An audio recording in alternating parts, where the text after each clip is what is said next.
Welcome to Perkins Online, the thinking person's talk show. Now here's your host, Wilmot Mutty Perkins.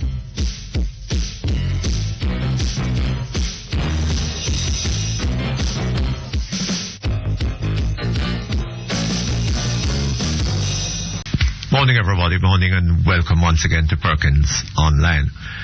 I hope you all had I don't know.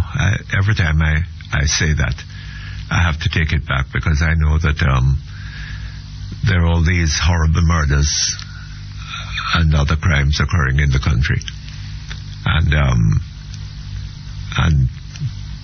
police killings on top of that, and I'm sure that there are a lot of you who didn't have a pleasant weekend. Apart from that, of course, there is the pain of poverty. Many people having nowhere to live and uncertain as to where the next meal is coming from and all this kind of thing. Very sad. So, large numbers of people not having a good weekend. But, you know. I see a story in the papers this morning. The Gleaner, yes, telling us that Dr. Peter Phillips is confident, despite all the rise in murders, confident that the murder rate will come down and that his policing strategies will work and so on, all the rest of it. Well, this is that Dr. Phillips is always confident. I mean, he has been trying to bring so he says, trying to bring the murder rate down now for God knows, for all the time that he has been minister. How long? Can't remember.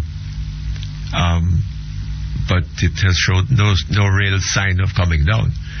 A little dip in last year, but back up again this year. So nothing working, but he nonetheless is confident.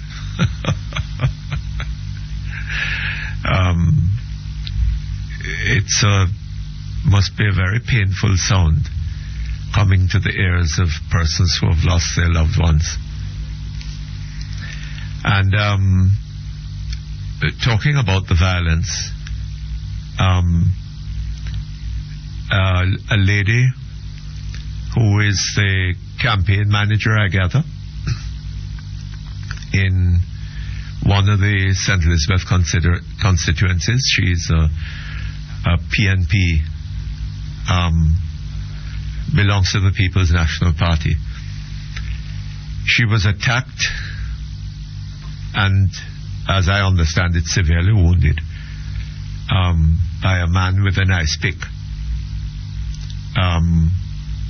Late last week, I think when was it? It may have been Thursday evening, because I believe I heard it on the news on Friday evening.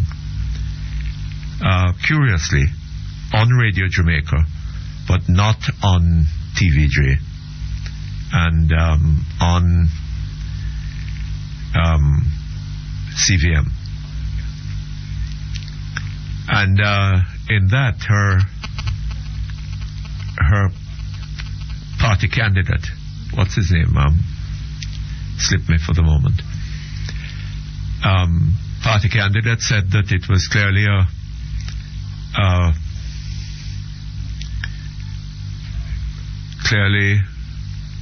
a robbery. Robbery was clearly the motive, because her car was stolen and all her belongings with it. I suppose the belongings that were in the car. I don't know. But I hear sort of little suggestions coming out particularly on one radio station, that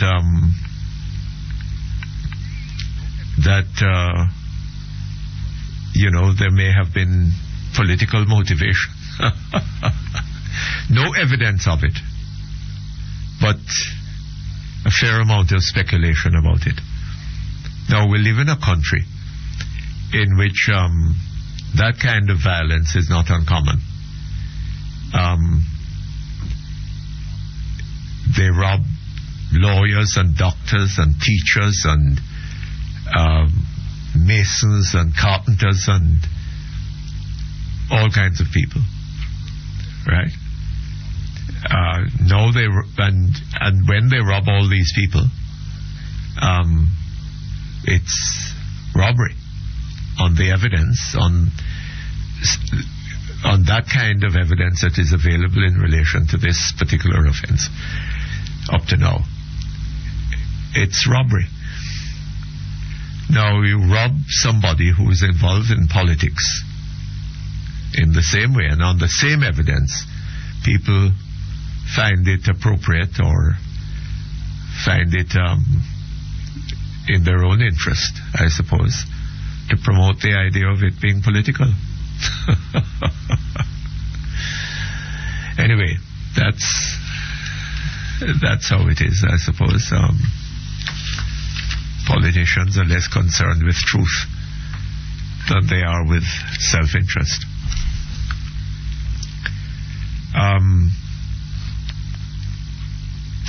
There was talking about the budget which I mentioned earlier on. Or did I? Mr. Shaw is to make his contribution to the budget tomorrow, and by all accounts it should be quite interesting, if not exciting. But I gather that it is not going to be carried on television, because the television stations are going to be preoccupied with cricket. Is that correct? So I gather the Minister of Finance's speech was not carried on television. Well, I don't know whether there's going to be a cricket match tomorrow, or whether this is just to balance out the non-broadcast of the minister's speech. I gather the only place to see it will be on Jamaica. What's it called?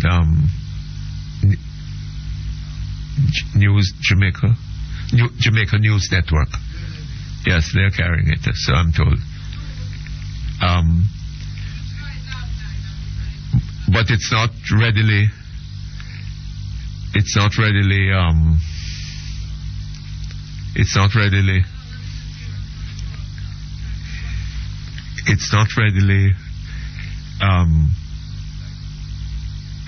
well, you can get JNN in Kingston and St. Andrew area, but outside of the corporate area, I gather there's some difficulty picking it up. There was a broadcast of some kind of broadcast of the minister's speech on JNN last night, but then, the broadcast was very badly disturbed, and it was hardly worth watching. So I don't know whether that is going to happen to Mr. Shaw's broadcast tomorrow. Anyhow, it should be interesting to hear what he says about the budget, which Mr. John Jackson has had some very strong words of criticism about. We are trying to get hold of him today. We're also trying to get hold of a couple of clergymen whom we heard on the broadcast last night on Radio Jamaica. Very inadequately handled, it seemed to me, because the real points were not brought out. The Reverend Finn was there, the prophet, who says that God has determined the outcome of the elections which are shortly to be held for a new government. God has already determined the outcome of those elections. So the Jamaicans who go to the poll to vote will be only going through motions, not really making any significant contribution to the outcome. And in fact, one gets the impression that if people were to go, as I heard, who was it? Somebody saying this. Oh, this was on that This Morning program, I think. Yes, I think it was Emily Crook saying it. That if people go to the polls, go to the polling station, and mark their X's against the bell, that somehow, by the will of God, according to Prophet Finn, those X's will be moved against the head. Apparently, in the view of, Bishop Finn's God, which is not necessarily anybody else's God, right? But, he has his own God who is telling him these things. And it is a matter of question whether that God, is the same as anybody else's God. But Bishop Finn's God is anti-democratic. He does not think that people have a right to make their own choices. He thinks that he has the right to impose leaders upon the people. Now, it seems to me, when one looks back over human affairs, the one thing that seems to stand out is that God, the creator of this, the real creator of this universe and of mankind, gave man not only the means of making choices, but it seems the right to make choices. Man is free to do good and to commit sin, right? Whichever he chooses. And God doesn't interfere with him. Maybe in committing sin, he must bear the consequences of his actions. Well, whatever he does, whatever man does, he has to live with the consequences of his actions. And the idea that God is going to make the choices, decide who is to lead, who is to be the Prime Minister, and then we will have to live with the consequences of that choice, seems to me to be foreign to what he has done in the world up to now. Anyway, we take a break. We come back in a moment. Okay, thank you very much. We're back here online. Posh cars for public officials. An apparent love affair between government officials and gas-guzzling sports utility vehicles, SUVs, is costing the country millions of dollars to procure them and to buy petrol to keep them running. And these are ministers and all sorts of high-ranking persons in the upper reaches of the government Sunday calculations based on obtained under the Access to Information Act show no fewer than 120 SUVs on the books of 10 government ministries. You hear that? No fewer than 120 SUVs on the books of 10 government ministries. Some are old now, but others are sparkling new. Spanking. Others are spanking new. The high fuel consumption of these SUVs is compounded by the practice of drivers sitting or sleeping in the vehicles with the air conditioning running while they wait on their respective ministers. Boy, these people living some wonderful lives at public expense. Attempts to get the government's petrol bill from the Ministry of Finance failed after more than a month of telephone calls and emails. The Sunday Gleaner had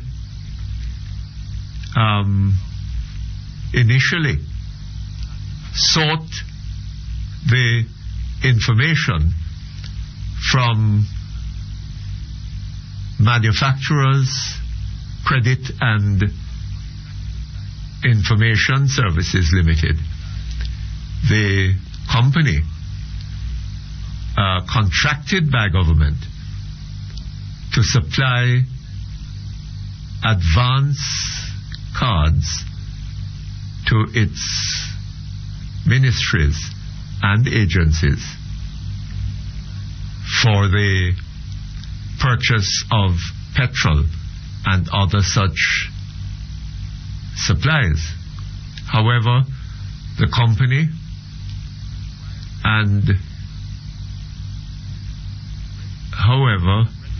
company said that while the information is readily available,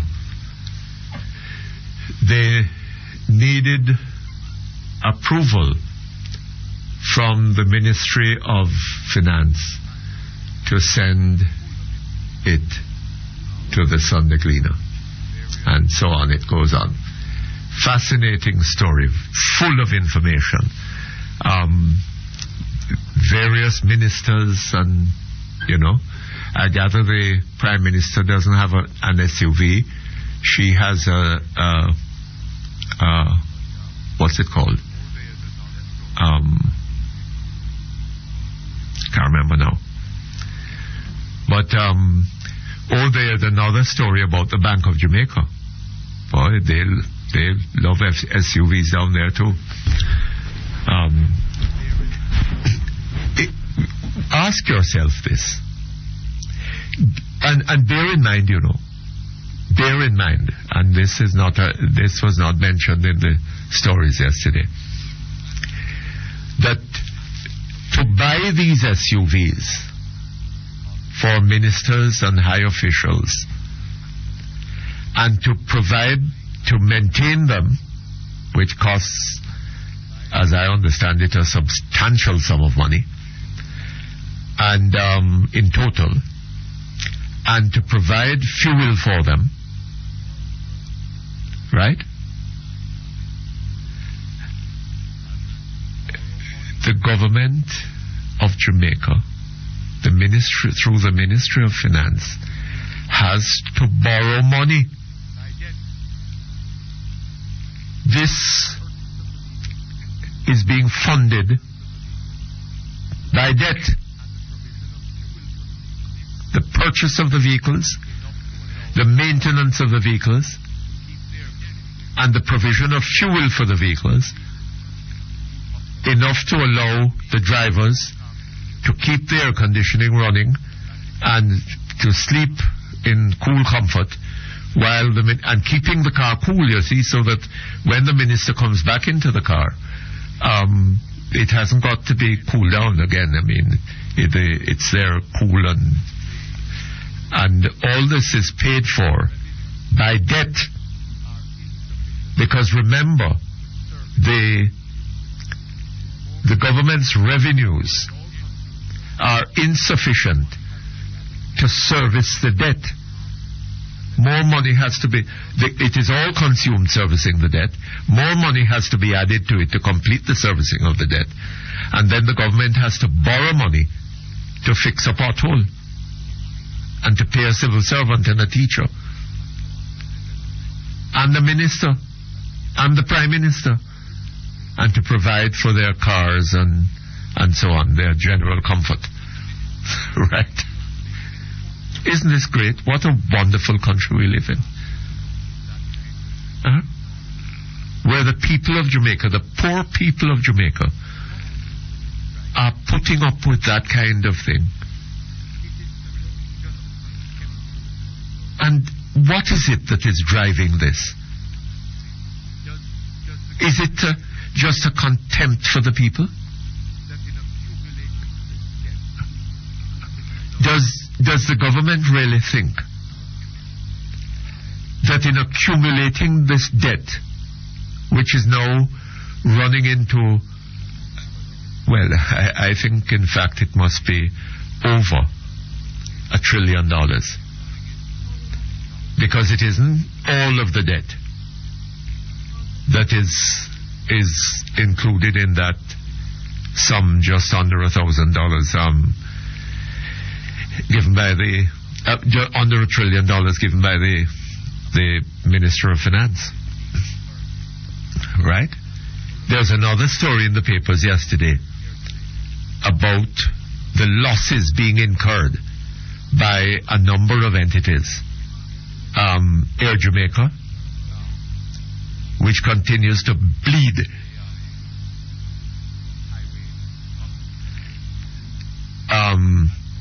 NROC, the highway company, that too is bleeding.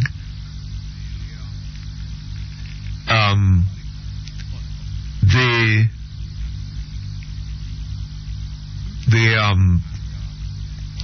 public bus company, and what is the other one? There's another one, I'm sure, at least one more, but they're all bleeding for losing money on a colossal scale. NROC alone lost $1.6 billion last year. Right? $1.6 billion last year. And it is continuing this year.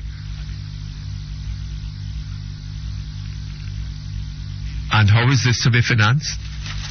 Borrowing money, adding to the debt. Right? And Air Jamaica, I think they are expected to lose just under $80 billion this year. 70 something billion. But on and on it is continuing. Oh, the sugar is the other one. Sugar is the other one. Right? Where is this going? Where is it taking us? Does Dr. Davis think that this can go on indefinitely? On and on and on and on and on, deeper and deeper into debt?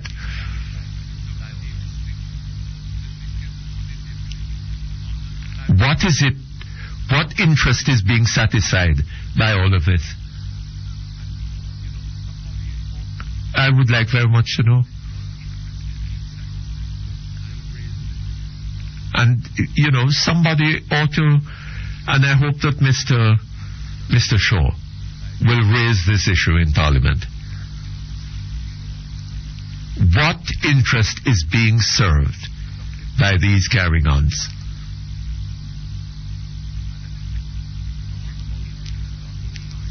The productive process is way behind. And talking about which, a lot of noise has been made about investment in the tourism industry. I see that the tourism industry has taken a beating this year. Arrivals are down. Huge percentage, high number down from the United States. Right? Largely, I suppose, because of the passport arrangement. An increase in the number coming into the Spanish hotels from Europe. That increase to 2,000 for the year. We take a break. We come back in a moment. Okay, thank you very much. We're back, and we have with us Father Michael Lewis, who is a vicar of the Roman Catholic Archdiocese of Jamaica. Hello? Yes, hello, Mr. Perkins. There's a qualification to that vicarage. What is it? I'm the judicial vicar for the Archdiocese. Judicial vicar? Yes. What does that mean? It's the post I hold. I am the one who I basically run the tribunal. Uh-huh. I'm a church lawyer. I see. Uh-huh. Father Lewis? Mm-hmm. Yes. There was a discussion on radio, on TVJ last night. Mm-hmm. On all angles. All angles. Mm-hmm. About this prophecy that has been made by Reverend Finn. Mm-hmm. And the one aspect of it that didn't seem to me to be properly covered, although there was some sort of something said by one or two other, at least the other two members of the panel. Yes. Apart from which seem to have been leading in that direction. What has been said by this prophet, mm-hmm. so-called prophet, is that God has decided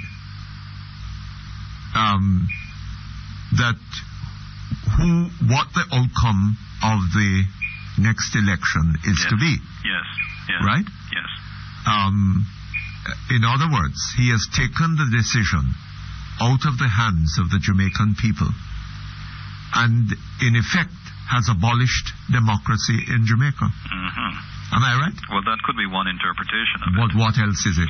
I mean, my take on the matter, I tried to express that view last night on the program, as well as in subsequent discussions with Dr. Finn himself, is that I was very uncomfortable with him making what he said public. Because, as I try to say, one needs to be very, very careful. Prophecy, all our churches, we have the role of prophecy. But prophecy, properly understood, is really not the foretelling of the future. The prophetic word is not about what is going to happen. The prophetic word really is speaking truth in your current context. It is proclaiming God's word for his people right now. It is trying to help persons to understand, to help them to look at their social condition and to respond in such a way where God would be, let us say, happy with persons' choices and the way we choose to live our lives. Yes. Now, where this whole thing with our political climate and religious climate, I thought that the word as expressed by Dr. Finn was, I believe, ill-timed. Ill-timed? Ill-timed and inappropriate. Meaning what? Because... Meaning that it clearly is designed to influence the way people think about the election. I think that is one of the unnecessary consequences of this, because people can have, you see, one out of two things could happen. Looking at Jamaican people can say, okay, fine, Pastor said that Portia Simpson Miller is going to be the next Prime Minister, therefore I can either A, not vote because it's a fait accompli, or B, if Pastor said that this is the person, well then I am going to go and vote for this person. So then individuals have not on their own taken the time to look at what is going on and to ask themselves the question, well, how should I vote? What is best for my country at this time? What is the best way for me to exercise my own democratic right? Yes. And you see, that is my problem with it. But if it is true, as the bishop is saying, that God has decided the issue, has taken it out of the hands of the Jamaican people. Yes. Well, they could as well know. Yes. You see, it raises a whole set of really difficult things for the church generally. And as church, we need to be very careful in the way that we speak to our people. We need to be very responsible in our pronouncements as church. Yes. We need to help our people to be responsible. And if we are going to help our people to be responsible, well then we as religious leaders need to be responsible ourselves. Yes. In the manner in which we speak. And you don't think that Bishop Finn, or Pastor Finn, whatever he calls himself, is being responsible? I thought it was not the most responsible thing to do. Let me say that. But what does it do? The God that Pastor Finn describes, is that the God that you know and believe in? I mean, is that how God has behaved? Being a dictator, right? Traditionally, no. Traditionally, no. No. God has given man free choice. Free choice. Yes. And man can choose to be righteous, or can choose or to not listen. That's right. That's right. And he can choose to be sinful. That's right. And he lives with the consequences of whichever of those he chooses. That is quite correct. But God has changed now. God has said, no, this time has come for me to dictate. Well, that is Pastor Finn's interpretation. Is this an interpretation that you... It's not an interpretation that I am comfortable with, no. You're not comfortable with? No, I am not. You don't see any reason for thinking that God behaves like that? Not in the way that he is purporting God, no. And what you're seeing here is an attempt to influence the thinking and behavior of people in Jamaica in a manner that would be conducive to the People's National Party winning a fifth term. Well, I would say that his manner of speaking has the effect of influencing people, and I find that to be an unfortunate consequence. Has the effect of, is this having an effect which was perhaps not foreseen or not intended? Or is it the effect that was intended in making this statement? Well, I don't want to say that it was the effect as was intended, because I don't know the man in that way, and it would be most unfair and unjust for me and irresponsible for me to say that in a public forum as this. What I am saying is that his speech and the way that he made this pronouncement was most unfortunate. But Father, you don't think that Pastor Finn, when he made the statement, should have known that would have been the effect of it? He should have. Eh? He should have. He should have. I believe he should have taken the time to think about the possible effects of making such a statement, which was actually what the moderator also tried to point out to him towards the end of the program. Yes. Yes, but is it that not having spent the time to think about it, he didn't realize? Is it possible that a man of his experience and supposed intelligence would not have been aware of the likely effect of the statement that he was making? And if that is so, then would it not be reasonable to assume that in making the statement he intended the consequences? Well, one could infer that, yes. And it would be reasonable to infer that. It can be a reasonable way of looking at the issue, yes. But what other reasonable way would there be? Well, one can take the line and say that, let me be kind, and say maybe he did not take the time to think it through. You mean you're saying that maybe he really did believe, maybe he really does believe, maybe he really is convicted, and I have no reason to doubt that that this really is a divine word, and as such the man himself could be so convicted that he believes he has a responsibility to make that word public. Are you saying that it would be kinder to think of of Pastor Finn as a bit of an ass? No, I would not say that. I would not use that term. No, I know you wouldn't use it. Yes. But that is in effect what you're saying. Not really, no. No? No. I would say that, to be kind, that he didn't think it through properly. And he didn't think it through properly. He spoke in haste. I would say that he would have spoken in haste. That would be my term. But you have agreed with me, I think. For the most part, I think so. You've agreed with me that any rational, reasonable person contemplating an action like this would have to be aware of the possible consequence, the likely consequences. I would say that a person should be aware. And this isn't a matter where, a man finds himself in a situation where somebody comes and provokes him.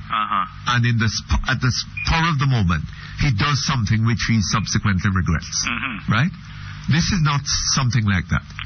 This is a situation where Pastor Finn, on the face of it, had all the time in the world to think about the implications of what he was doing.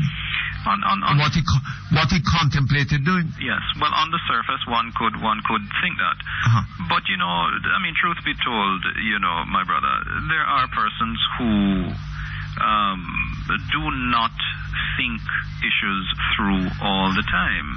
And although they have the benefit of time, but they don't think it through all the time. Yes. And they act based on how they feel. They act based on how persons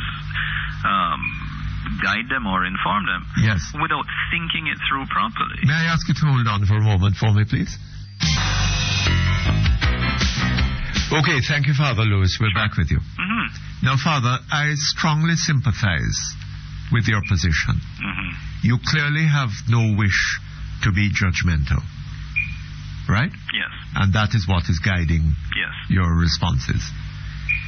But on the other hand, it seems to me to be necessary in the public interest to seek to understand what seems to be going on here. Right? Now, the chairman of the People's National Party, Mr. Pickersgill, has said, and I quote him directly, "We always think that it is best for the country for us to form the administration. So anything that will lead us or cause us to be in office, we regard as being best for the country and in the best interest of the country." Right? Strong words. Very strong words. Yes. And some of that I would not agree with. I beg your pardon? I said some of that I would not agree with. Well, I'm sure you wouldn't, but that is the position of the People's National... And this was not... he made it clear that this was not just his view. This was the position of the People's National Party. Right. Now, the PNP is seeking a fifth term. Yes. Right? Yes. At the recent the last party conference, the former Prime Minister, Mr. Patterson, spoke. And he said that Mrs. Simpson Miller was not just the party's best hope for a fifth term. She was its only hope. You heard that? Yeah, right. So it all depends upon her and public response to her. Right. Now, she has been Prime Minister now for a year. For 1 year, yes. Yes. And the general view seems to be that it has been a year of public disappointment. The public had hoped for more from her. Right? So the image has to be sort of patched up. And one way of doing it, of course, is that, well, mark you, maybe I'm being a little unfair here, because shortly after she became Prime Minister, she made the statement that it was God that had appointed her. Yeah. And the impression that I'm getting is that that came from Pastor Finn. Right? Well, I don't know about that. Well, he says that he has been talking to her they've been together. I mean, she in his church and he giving advice and whatever. Okay. For 8 years. So, I don't know, maybe I'm wrong here. Maybe she came with it and he has fortified it with prophecy. But the fact of the matter is that this seems to me to be, as a practical matter, calculated to strengthen her claim on the Prime Ministership. I beg your pardon? I'm saying yes, that could be one way of interpreting this whole thing. Yes. And it is an unfortunate way of interpreting it, because I mean, we both know Jamaican people. And that is how, for the most part, I believe people are going to think. Yes. Which I think is I believe is just the sad thing about this whole statement. That someone, a religious leader who is in a position of and has a responsibility of forming and guiding the minds of Jamaican people, is going to make a statement where it has the potential, and the very real and strong potential, of influencing people's actions. Now, all of us as religious persons, all of us as pastors, priests, we have the ability of influencing people from the pulpit. Yes. And it is for that reason why all of us need to be so very careful as to how we speak. And to seek to influence people by argument, not by duplicity. Yes. Well, yes. One of the things I tried to say on the program last night, and I repeat this morning, is that a part of our role as religious leaders is to help persons to help to form them in such a way that we provide them with the necessary tools where they have some ability to critically analyze, to look at life around them, to think about issues, and to make decent judgments as to what they see. Yes. And after a person, after each individual has made those kinds of judgments, well then in their own conscience, then let them go and make their own choice at the polls. Yes. But it is not for me. I would be most irresponsible if I were to get up at the pulpit at the church that I pastor and say to the people there, I believe this is what God wants us to do, to go vote for this person. Yes. It would be an irresponsible act. But he has gone further than that. Well, yes, and that's why He hasn't said that God wants them to vote. He has said that their vote is irrelevant. God has already made the decision. Yes. And that's wrong. That, I believe, is the really sad and unfortunate consequence of it. Yes. And it really is appalling that a pastor, a leader of a church, and the political party seem to be all involved in this conspiracy of deception. Well, I wouldn't go so far as to call it a conspiracy of deception. I mean, if I were in a political party, and I mean, truth be told, if I wanted to get as much mileage as possible, I mean, I would use whatever was out there to my advantage, as long as I was not being dishonest, and that's the important thing, that I would not be engaged in anything that is dishonest. Yes, but I think we need to go even further than that, and we need to recognize that all our interests, I mean, one of the problems that we have in this country is that failure of people to understand that all our interests, whether we are PNP or JLP, whether we come from Norbrook or from Cassava Peace, wherever. That's right, yes. All our interests are bound up in the interests of this country. Yes. And it is the well-being of Jamaica, not the well-being of the PNP or of the JLP, of Norbrook or of Cassava Peace, that really matters. Yes. Am I right? You are so correct on that. And to get people, to seek to influence people to vote, not on the merits of the case, but on the supposition that God has already decided the matter, so you could as well vote along with him. Or if you want to vote otherwise, just stay home on the matter. Right? Well, you and I are one on that one. We are one on that. Yes. Father, thank you very much. You are most welcome, Mr. Perkins. All the best to you. Okay, hello? Interesting. Hello? Oh, Lord. We seem to have lost a lot of our callers who were online. But I hope that they found that discussion interesting, as I did. Nobody yet? Hello? Oh, Lord.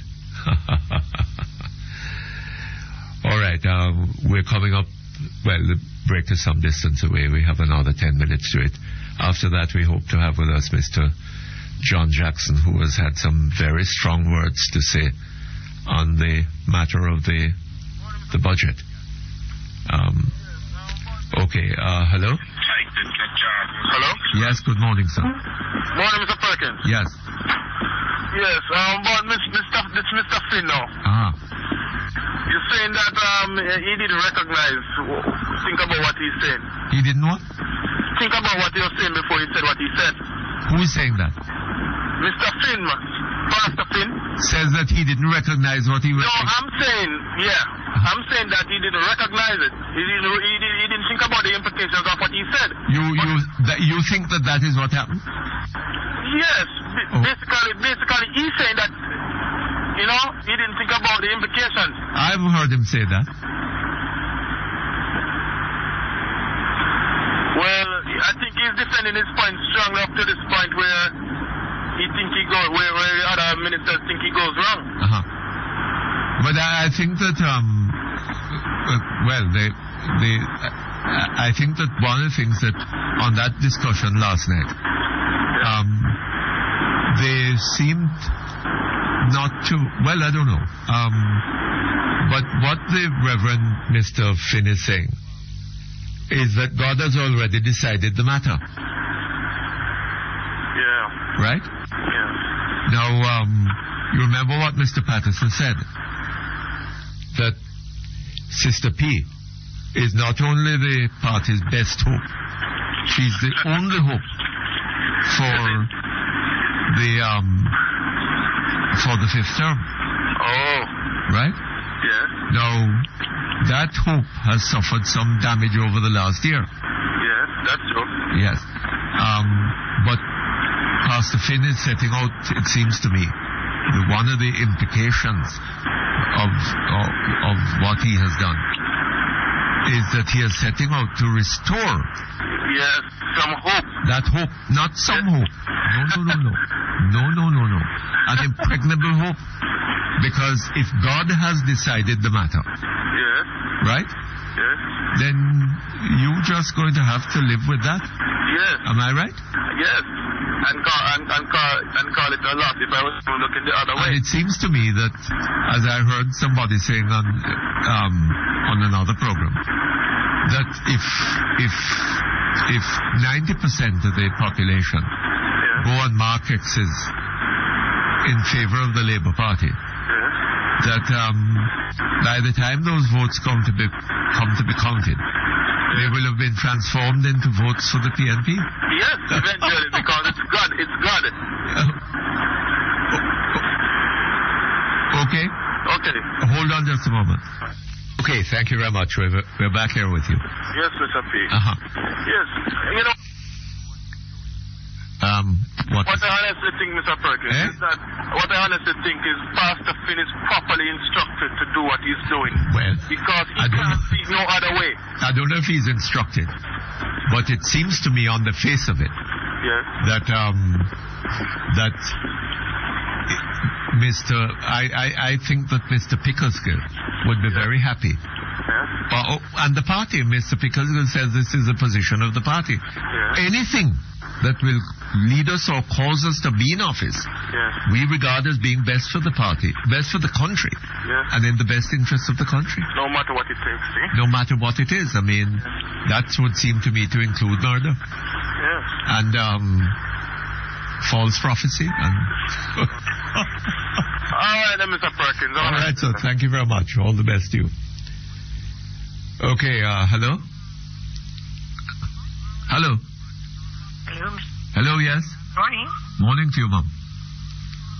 I'm going to make... Why are you so upset with what Dr. Finn says? Why am I so obsessed? Yes, or obsessed with whatever he said. I'm not upset with it. I'm showing you... I'm showing what? Anger? Beg your pardon?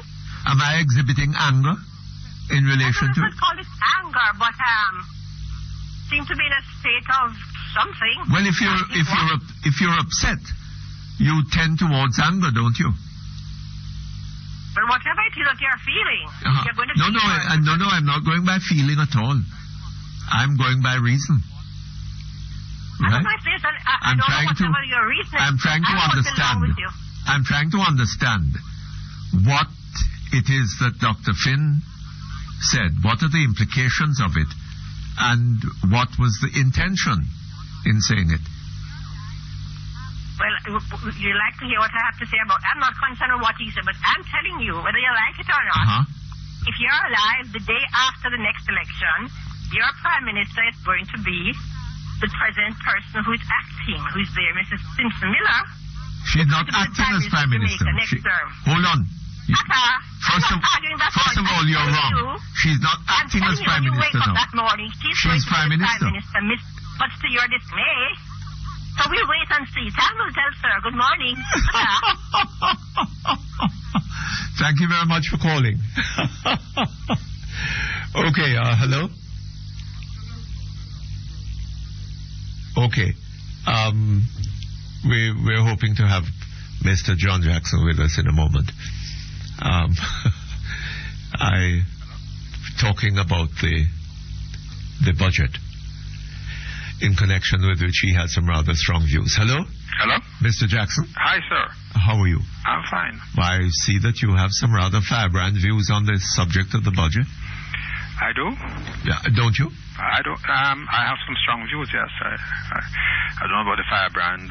Well, I don't know. I have no PhD or any prophetical if I might coin that word. You're not a prophet? Not at all, sir. Oh, is that so? I thought you were.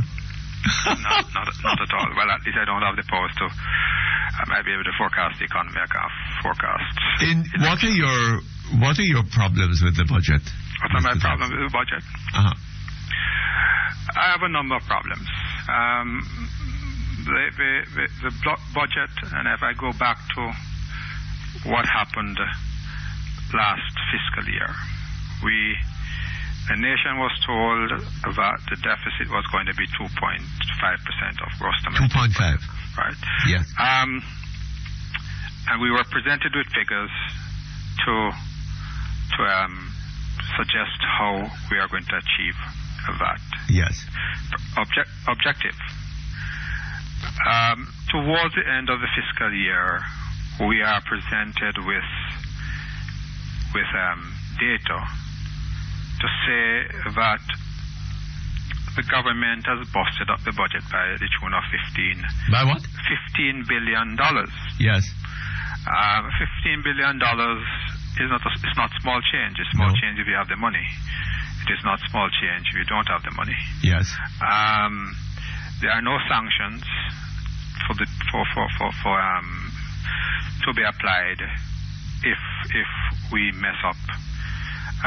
Well, the only sanction is to await an election or something of the sort. Ministers can underperform as much as they care to, and there's no punishment for them. But that's an interesting point that you raised, Mr. Jackson. We are supposed to have a parliamentary system. Yes. In which Parliament decides upon what allocations will be made to the executive, right? And Correct. From what source and for what purpose. Right. And this is central to the Westminster system. It was the basis upon which King Charles had his head chopped off. Right. Right? And on which a further evolution of that system was brought about. Now, here in Jamaica, it doesn't work that way. We talk about having a Westminster system, but it doesn't work like that, right? Dr. Davis can go and spend whatever money he likes, and then come back and tell Parliament, well, I have done this and so on, so will you please just Will you what? Eh? Will you authenticate it? Yes. Yeah, but I think he does worse, more than that. Uh-huh. He's not even saying that. He just presents it to them and say, you do what I say. Well, that's essentially what happened. No government, regardless of how ridiculous no government member, regardless of how ridiculous the budget or the numbers may look, dare go and vote against the presentation. Yes. So it's a rubber stamp situation. Yes. One that lacks accountability. Yes. One that lacks transparency. And one that badly needs to be fixed. Yes.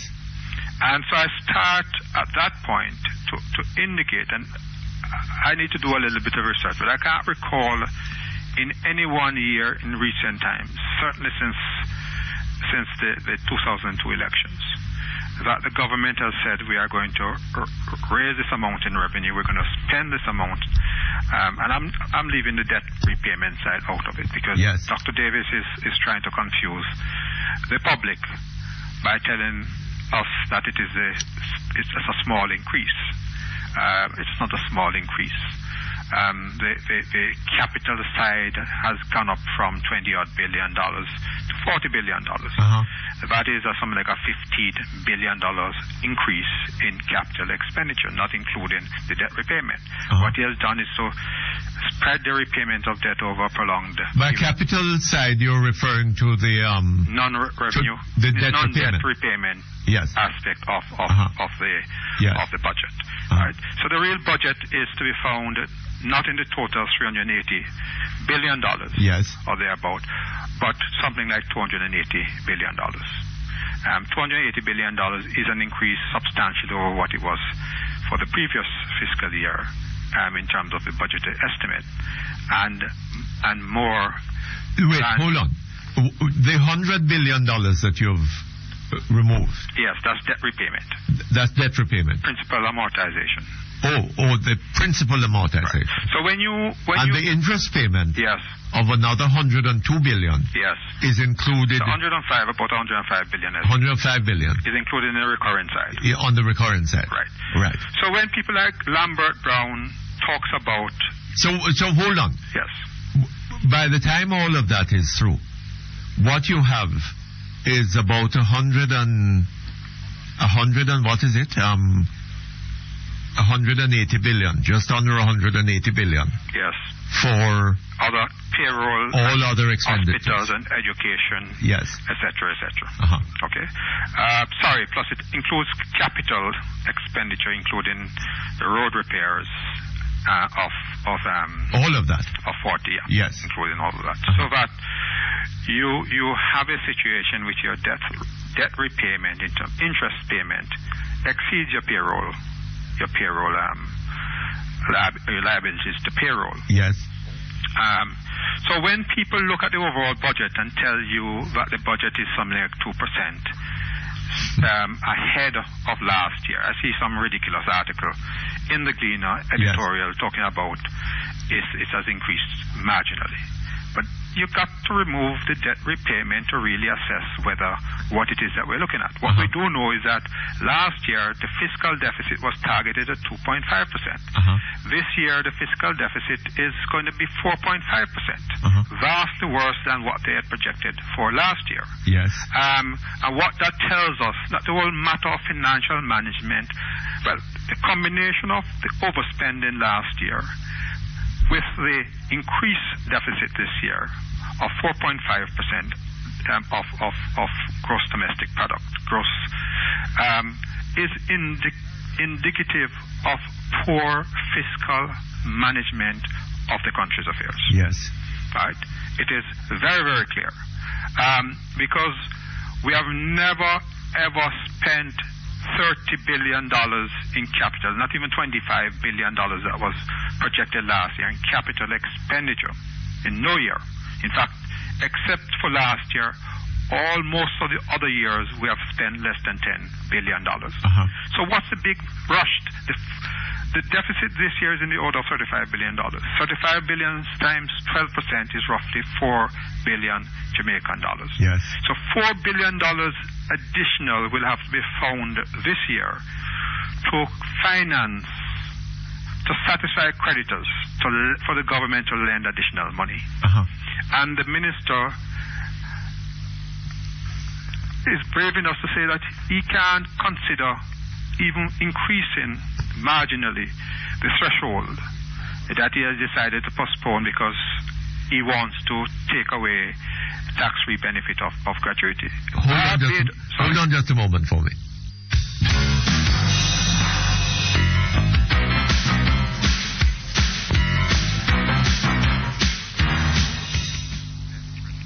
Okay, thank you very much. Back with you, Mr. Jackson. You were saying. Yes. Barbados just increased their threshold to 25,000 Barbadian dollars, or 800 and something Jamaican dollars. Okay? Our threshold is under $200,000. So that we are prepared to continue to see Jamaican workers get savaged by taxes at a very low level. But we're not prepared to curtail the level of debt so we can save $400 or $500 billion per annum. There's no magic why we have to increase the capital side of the budget from $20-odd billion, which included, incidentally, expenditure for the World Cup cricket matches. So what happens to those monies, the savings that would have accrued as a result of not having to spend those monies this year? Why we have to go and increase the thing But it seems to me, Mr. Jackson, that the focus on debt is the result of a failure to focus on real economic development and expansion.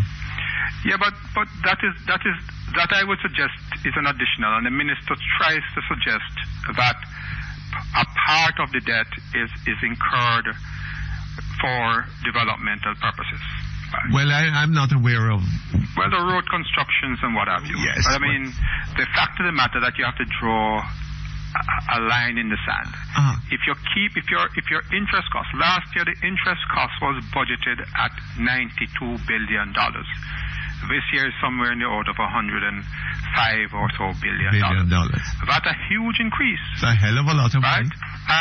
If we just decide, listen, this thing is costing too much. This thing is diverting too much resources from the social well-being of the society to non-productive into non-productive endeavors, which is debt repayment.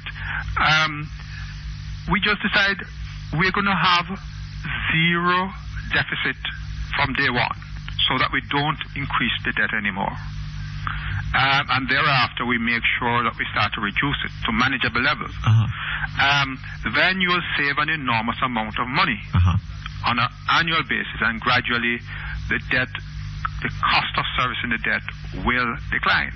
What the minister has done is to use a mirage-type situation by stretching the principal amount of the debt payment over a period of time. And as a result of that, he said, well, the budget is marginally greater than it was last year. But that is a sort of Samphai concoction. But not only that, there is the budgetary debt. Yes. And there are entities, governmental entities, that are losing huge accumulating debt at a rapid rate. Absolutely. Right? And all of that has yet to be added into the total national debt. Precisely. Right? The official national debt. The official national debt. So what we have is a system that appears to me to be seriously broken. There's no accountability.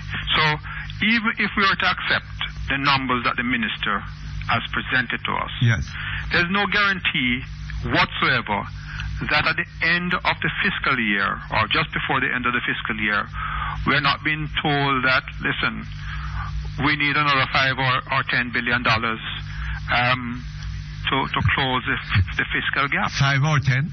Well, I'm just in 2002 it was 15. Yes, but let me give credit for the fact that you're in negotiations for wages and they weren't settled before the budget was crafted. So this year you don't have that situation. Yes. But the point is that we have no historical performance that we can fall back on to suggest that what is presented to us will be what it will turn out to be at the end of the day. Mr. Admittedly, who knows? Well, Dr. Finn is saying that the Prime Minister is going to be returned and we can't do anything about it. So Minister of Finance probably will be there to deal with it. But we can't do anything about that either. We can't do anything about that. But then somebody else God may well change his mind between now and the election and put somebody else there. Well, but you're about to say. But Mr. Jackson, I need some help. Yes. When I see people doing things, right? Yes. One of the possible thoughts that occurs to you is, why are they behaving in this way? Yes. Right? Now, when you look at what is going on with all this accumulation of debt and continuing accumulation of debt, yes, and clearly no plan for dealing with the debt except for more borrowing of money. Right. Right? What purpose can it be? Is Dr. Davis thinking about the people of Jamaica and the well-being and welfare of the people of Jamaica? Or is he thinking about something else? What is the purpose that he thinks he's serving by doing what he's doing? Well, let me put it to you this way, and I don't want to.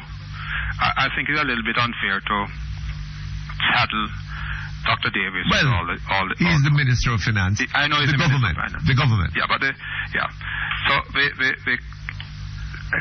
the minister may well want to achieve certain objectives. If the cabinet says no, put that off, and the minister feels that it can be postponed, but with consequences, he may well present a budget that is palatable to as many people as possible, which I have no doubt is what has happened. Yes. But the collective, I think there's a disconnect between understanding what is being done and the consequences of what is being done across the board. I would hate to believe that the Minister of Finance can't see that what is being done cannot possibly be in the interest, neither the long-term or short-term interest of the country. It just doesn't make sense. And I'm ignoring the fact that... Hold on. You said you failed to what? I don't want to believe that the Minister of Finance cannot see that the policies that are being pursued, the constant increase in debt, is not ruinous to the short-term and long-term interests of the country. Okay, so you find it more reasonable to believe that the Minister of Finance clearly sees that what is going on is not in the interests of the Jamaican people? I would want to believe so. I can't. In whose interest is it? Well, it is obviously serving a political interest. A political interest. And in this year is a good year for political interest to be served. I mean, the argument is that it is not really an election budget. I'm not quite sure what an election budget is. What I can tell you is that if my memory serves me right, and I'm speaking from memory, this year $3 billion we understand is allocated for road repairs. Last year, I don't know if you had any amount allocated for road repairs, and you have a number of other things that are allocated to obviously in some cases, and I'm not denying that roads don't need fixing, but there are sacrifices that the nation needs to make if we are to get out of the gutter that we find ourselves in at a faster pace. Now, it may be roads, but why wasn't the money spent on roads last year? Why is it being spent on roads this year? Because this year is an election year. Okay. Why are we spending $40 billion on capital or allocating that? I mean, I hear portions were spent last year, but why are we having a budget where a part is presented to Parliament and another important part is not presented to Parliament? You can't be having in a logical system somebody contract with somebody to build a road or build a hospital and what have you, and then next year it is coming on it is being presented in the budget next year. And it's because of that you're busting up the budgetary numbers.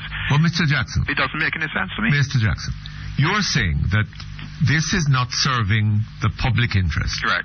It is serving a political interest. Yeah. Well, what is the nature of that political interest? Is it just to get another 5 years in office? Yes. But then what is maybe more than 5. Or maybe another 10 or whatever number of years. Yes. Dr. Finn says 7 years. But that to another question. Yes. What is the point, the purpose of that 5-year term or that 10-year term? What are we doing? Just enjoying the fact of being there? Or is there some other purpose that is served by our being there and being able to allocate resources, legitimately or not? I can't speak to the latter. I just believe that people like power, politicians like power, they enjoy power, and they don't feel the same when they are out of power as when they are in power. Well, hold on, Mr. Jackson. Yes. Politicians like power. Yes. right? And there are other types of people, other people who like power. Right. Right? But they like power, not just for power. Yes. But because power enables them to do things. Yes. Right? But now, I guess in politics you now have a what is combination it? of those things. What is it Yes. that these persons are finding it convenient? What purpose does their having power serve? Well, the political... It's not the public purpose. Yes. It is some other purpose. Now, what is that? Well, the public purpose, in my view, when I look at the budget, is secondary. It's not there at all. Right. Well, I put it as secondary. The political, the need to win 5th and 6th and 7th and 8th terms seems to be far more important than the welfare of the country. And one can draw on the experience of Barbados again. I think I don't remember. I think his name is the prime minister who took some draconian measures and lost the election thereafter. But Barbados has been vastly better served as a result of policies taken that were in the interest, the long and short-term interest of the country, but was politically unpopular. Our politicians are not prepared to do that. But you're still not answering my question, Mr. Jackson. Yes. What is the purpose of having power? Is it to be able to drive SUVs? Yes. Purchased at public expense? Yeah. Maintained at public expense? And fueled at public expense? So that your chauffeur can have the air conditioning on and running and so on. And while you're out there in your meeting. Yeah. And when you come back into a car that is already cooled down. And all this kind of thing. Is that the purpose of it? And I suppose there would be other things as well. Well, hold on just a moment. Sure. Okay, thank you very much. Back with you, sir. Yes. Huh? Yes, I'm back with you. Yes. What is the answer to the question? I can't. I'm not sure I'm qualified to answer that question. I think there's a multiplicity of reasons why people enter politics, and some virtuous, some may not be all that virtuous. And but once you virtue. Sorry. Virtue. You're raising the issue of virtue. Yeah. I see. The combination of all those persons coming together to form government and political parties will ultimately drive the direction of policy to a great extent and desires. But I get the feeling that politicians anchor after power most because it allows them to do whatever they... quite frankly, you become a politician, you become a law unto yourself. But there have been instances in which politicians have been prepared to have held power. Yes. Hoping to serve the public interest. Yes.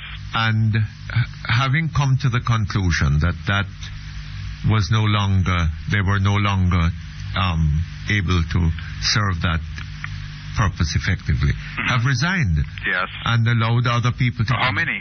How many politicians have done that? Not all that many, perhaps, but here, I don't think that there could be any politician, any person in the government who really believes that the government is serving the public interest and has been doing so. Things have been so obviously degenerating, right, over the past years, that I don't think that the government could be under the illusion that it is serving the public interest, sir. Well, is that possible? Well, that may well be your feeling, but if you hear the utterance... No, it's not my feeling. Yeah. It's when I look at the facts. Yes. It is the only rational conclusion that I think is possible. Yeah, but that may be a rational conclusion by you and others. But I don't know that is shared by... Well, I would make you a bet that is not shared by the wider political body. at least certainly the governing body, the opposition may agree with what you're saying, but I don't hear anything. I mean, as far as I understand, I mean, the former Prime Minister was at pains to tell the nation that no other administration has accomplished as much as this one has. But hold on. What he has failed to you really believe that the former Prime Minister really thinks that is so? Well, let me put it to you this way. The People's National Party has been in power longer than any other government. Yes.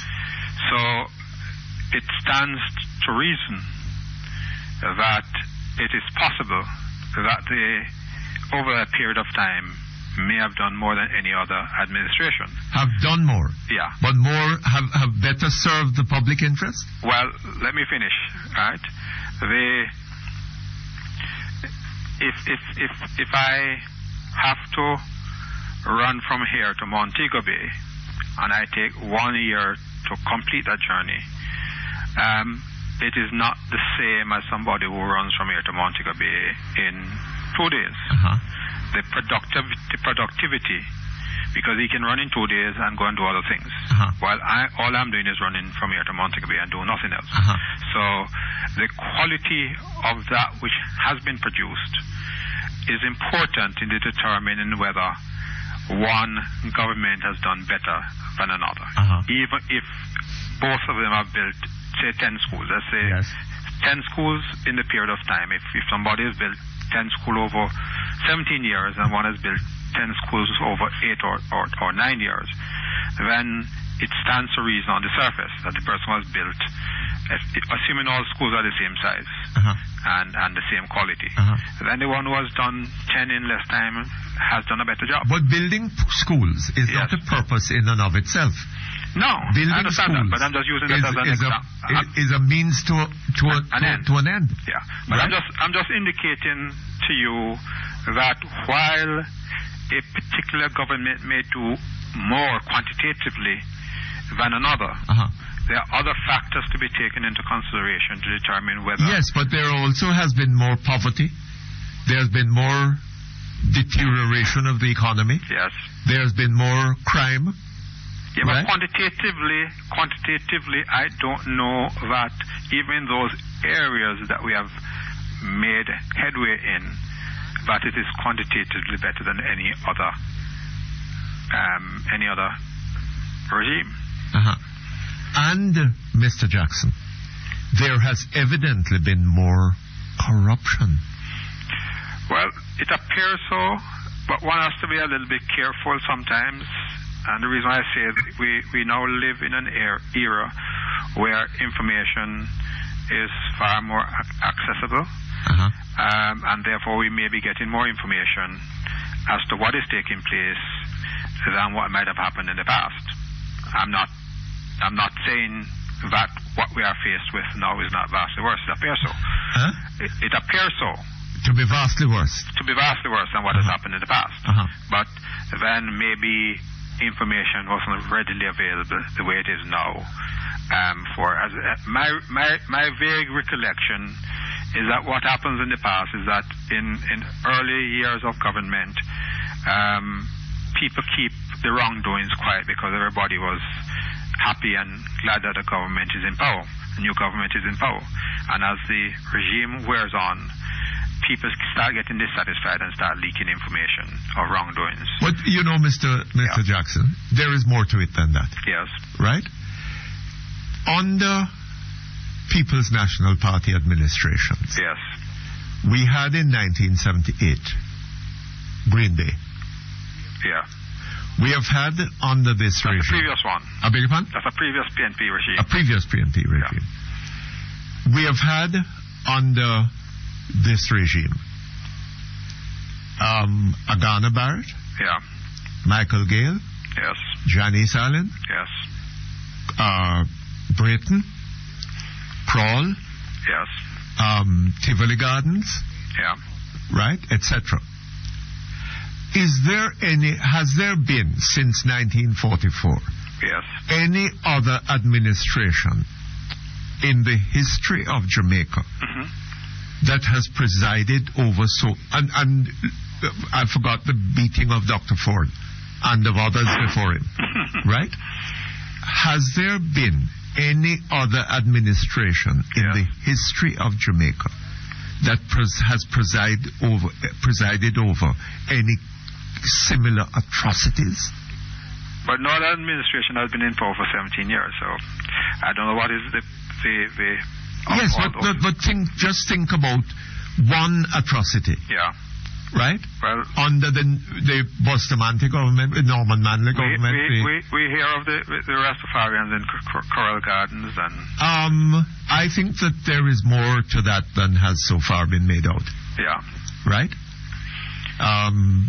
The problem is I would like to get somebody to come and talk to me about it. I know somebody who has done a lot of work on it. Yes. Right? And I haven't been able to get him to come so far. Yeah. Right?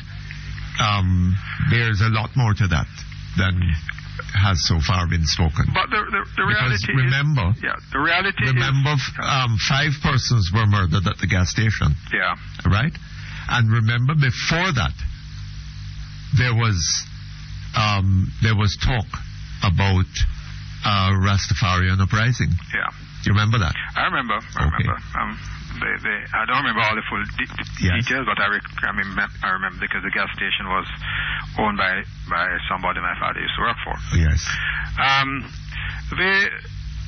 The long and short of it is that we are operating in a system that is broken, and in many cases badly broken. For me, I am not seeing the doctors there who are prepared to apply the medicine to get some of the... But why aren't they? Why have they not an interest? Yes. In repairing the system, if that is the problem? But in serving better, in order the better to be able to serve the interests of the Jamaican people. Why are they prepared to see Jamaicans beaten? Yeah, but I don't. In the way that Dr. Ford was beaten. Yeah, but I don't. And having to fund. Yes. Interest payments of $105 billion in a year. Yeah. These pauperized people who can't buy bread to put on them table. Well, it appears to me that there's an absence of quality management, and we have examples of that. When the Prime Minister speaks to using NIS funds at subsidized rates to lend the money out, why are you raiding the pension fund of the country, the national pensions fund? While the pensioners can't buy food. Can't buy food, right? Right. And you're getting substandard rates of return on the fund. But this tells you that something. Is an indication of the bankruptcy of thought that exists. Is it bankruptcy of thought, or is it bankruptcy of motive? Is it bankruptcy of thought, or is it a motivation? Yes. That you are expecting a different motive to be driving governmental action, but the government is being driven by some other motive. Well, I think there's a bankruptcy of thoughts. I really think so. I think you're being very generous. Right. And there are some things that I find quite simple. I mean, I don't know. Hold on just a moment for me. Okay, thank you very much. We're back with you, Mr. Jackson. Yes, Mr. Perkins. Yeah, I find that there are simple things in the system that could make life easier. I could go back to the budget again. I mean, it's quite simple. Simple thing. If $105 billion is being allocated and growing for interest cost, then it just seems logical to me that the way to paying interest is non-productive. The loan may be productive, but the interest payment is... You remember Mr. Thwaites' description of that? the transfer of wealth from this government has presided over the most massive transfer of resources from the poor rich. to the rich. Yes. That has occurred in this country since slavery was abolished. And it continues. Yes. Why? Because the policies and the focus are wrong. Well, because you cannot have because the policies and the focus are designed to do that. Well, designed to transfer resources from the many to the few. I hear what you're saying. I'm not sure it is designed that way. I think I still believe there is an inability to think in a what people call outside the box, but and deal with the system the way. If Mr. Thwaites could have recognized it, yes. How many years ago now? Yes. More than 10 years ago. Yes. Right? If you and I can recognize it, yes, and others of us, what is it that prevents them recognizing it when they are the ones who are doing it? They may recognize it, but they may come to the conclusion that the consequences of correcting the problem carries political liability that they're not prepared to stomach. Oh, is that so? Well, that's the only conclusion. But I feel if the minister had actually stopped the breach long ago and frozen the debt and at least freeze it, so it's not growing, and therefore interest costs come down, he wouldn't have to be arguing. Minister Simpson would be able to go to Parliament and announce a $300,000 or $400,000 threshold for workers, right? And she would be able to fix the road. The roads would be in the appalling conditions that they are in now. But we keep on postponing, correcting the major part of the problem. Is it possible that we are enjoying it? Enjoying what? We are postponing because we are enjoying. Who is that enjoying? Well, I don't know. Somebody. Well, the politicians are trying to create an environment that they feel, bearing all factors into consideration, is the best approach that they can face the people with. I follow you. So we never fixed roads for how many years? Now we're going to spend $3 billion to fix roads. But then it's an election year, and all the $3 billion may well be spent within a short few months. And I bet you something, Mr. Jackson. Yes. That within a short few months. Yes. After that, the potholes will start appearing again. Yeah. But let me just state one other point. Yes. In fact, there are two points I wanted to say. One don't have to do with the budget, but it has to do with the Rollins land deal that Mr. Lambert Brown is defending. And the other one has to do with the budget which relates to World Cup cricket. Yes. I'm on record in stating that I had no fundamental problems per se with fixing of Sabina Park to accommodate the cricket. But I was dead set against spending money to put up a stadium in Trelawney just to facilitate the opening ceremony and a few practice matches. It makes no sense. I mean, here it is that the Minister of Finance who presented the budget last year has included an item inside it that is absolutely, totally outside the realms of prudency. You don't have money to do it. You don't have money to pay the teachers and to pay the doctors and pay the nurses and fix up hospitals. You have to borrow the money. But you have to borrow money to do some of those things. But you can go and put up a white elephant over in Trelawney. For what purpose? Because some politicians in the government decide that it is desirable. Well, something is fundamental. Why would the politician in the government decide that is desirable? Well, the senses must have left them tempered. That's the best that I can say. Well, because it makes no sense. You have no money. You incur additional debt to put up this brand new stadium Mr. Jackson, that you don't have any use for. It must be serving a purpose that you are failing to recognize. Well, I don't suggest that I have the answers to all the problems, and I don't have all the information available. No. But I mean, I understand what you're saying. Yes, right. But I don't want to go there because I don't have the information to suggest that. The Rollins land deal.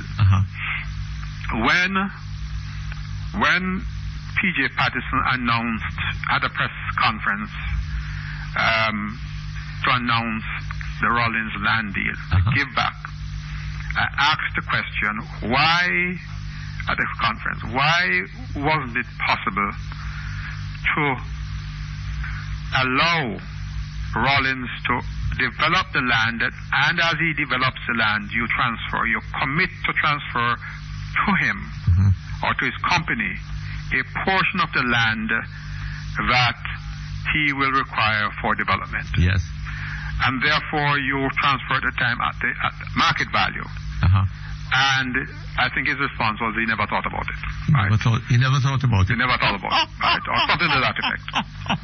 The response was not, in my estimation, satisfactory. And he didn't have advisors within the government that could have, from whom we could obviously have people advise them to do certain things. Now, so when a commentator is trying to come and tell us that the development that has taken place at Rosal would not have possibly been possible or taken place if the land deal did not take place. And when thousands of acres were transferred back to Rollins at nominal prices, right? When alternate approaches could have been taken, that would have protected the interests of this country. Yes. So if development is what Rollins wanted to do, then you can tie the transfer of land to the development. And to me, that's a simple exercise. All a government has to do under such circumstances is to ensure that when the development is take place, they can execute the transfer of the land expeditiously. And I can't see any, maybe I'm very simple, but I can't see any reason why I should take up the nation's assets should be sold to foreigners at little and nothing, and at the end of the day, we have very little to show for it for development. Yes, a hotel has been put up on another luxury. But the hotel was put up largely at public finance. I thought UDC provided a fair bit of the financing for that hotel, if my memory serves me right. So these nonsensical arguments and dishonest argument trying to push the interest of somebody forward makes no sense. But would I be right? Service to the country. Would I be right in saying, Mr. Jackson? Yes. That what you're calling dishonest arguments? Yes. Well, dishonest arguments are designed to serve dishonest purposes. Yeah. Am I right? It seems logical. Okay, well. Right. All right. Well, so, let's leave it there. So we need to the Gleaner editorial, whoever wrote that editorial, need to really go back and look at what the budget is actually saying and dissect it, take away the loan repayment side, and don't tell me that is part of the loan. Is a separate loan financing is a separate part of the budget. The operational side of the budget is what is critical. Yes. Because you could end up having a budget that is $280 million because the government has gotten the lenders to postpone repayment for 1 year. Yes. And you would say, well, big deal. And then the next year you get troubled. You get a budget for $400 million. But something needs to be done about the process. The entire process is I just regard it's an exercise because the law, the statute requires that the exercise be done. But it seems not to be serving the purpose for which it was meant. Yes. It has been prostituted and becomes almost meaningless. Yes. And we need to reform the system if we are to benefit from it the way we ought to. Yes. All right, sir. Thank you very much. You're most welcome. All the best to you. Okay, we're close to news time. We should have Can we... Okay, hello? Hello? No? Nobody there. Hello. Next one. Hello? Yes? Hello, Mr. Perkins. Yes, how are you? Good morning, and how are you? Not too bad, thank you. How are you? Long time I want to get you on calling. I'll get your turn. Oh, well, you've done it. Oh, for many times, for many years. Oh, Lord. And determined I wanted to talk to you just a little. I'm not saying anything too long, you know? Yes. I'm asking you, please. I want her to hear me on this line. That I'm asking the Prime Minister. As a Prime Minister, she says she's a child of God and God of sinner. But you have to change our ways completely. A Prime Minister cannot act like this. Cannot You hear what? me? A I prime- wanted to hear this. I'm a Christian myself. Yes. And I heard them on the TV last night. Yes. Many of them I heard them and said the prophets and all this and kind of different thing. But Mr. Perkins, I know for many, they should remember what happened to Mr. Chuck. I don't know if she remember, but I remember. To Mr. Who? Chuck, when they hold him to grave, they should remember what happened to Mr. Chuck. I don't know if she remember, but I remember. To Mr. Who? Chuck, when they have to lock him up in the church. Uh-huh. And they sent for the helicopter. She was the one who cast it. And she No, man. Huh? No. I'm telling you. No, man. She Come wouldn't on, have- Mr. Perkins. No. You tell her for me. She She wouldn't must have go caught down on her knee. Uh-huh. As David does, as in Sakkad and Hashi. Hello? Oh, we seem to have lost her. Anyway, it's just about time for the news. We'll be back here in about 20 minutes. Okay, thank you very much. We're back here online. And we go directly to our callers. Hello? Uncle, Hi, wait. How you do? you know, you see, you don't seem to realize, Huh. the job you Perkins Online is doing in bringing information to the Jamaican people. Is that so? And I'm going to prove it to you now. I heard you last week, and not only you, many other programs and news is saying about this policeman who were promoted from sergeant to inspector after allegation have been made about him involved in several beatings. Yes. Do you remember that were on your program some weeks ago? No, it was on Cliff Hughes's program. No, I am saying to you, before he involved in the beating of Dr. Ford, that there was a discussion with you on a caller on your program some weeks ago, talking about the same policeman and him involved in similar thing and how the man were promoted from sergeant to inspector. I don't remember. Is that right? It ran your program? Oh? Yes. Weeks ago before the incident with Dr. Ford happened. Yes. So what I'm saying is that it was brought to public attention weeks ago and deaf ears turned to it. Oh. But anyway, who is this man really them called Dr. Finn? Well, he's a prophet, he says. Is him from St. James? That's the same one from St. James? I don't know. I don't know where he come from. But he says he's a prophet. But of course there are prophets and prophets. Right? Because there are some that they call false prophets. I don't get the impression that this individual can't hold him liquor. I know you and I can. I don't get the impression that him can hold him liquor. I don't know that he drinks at all.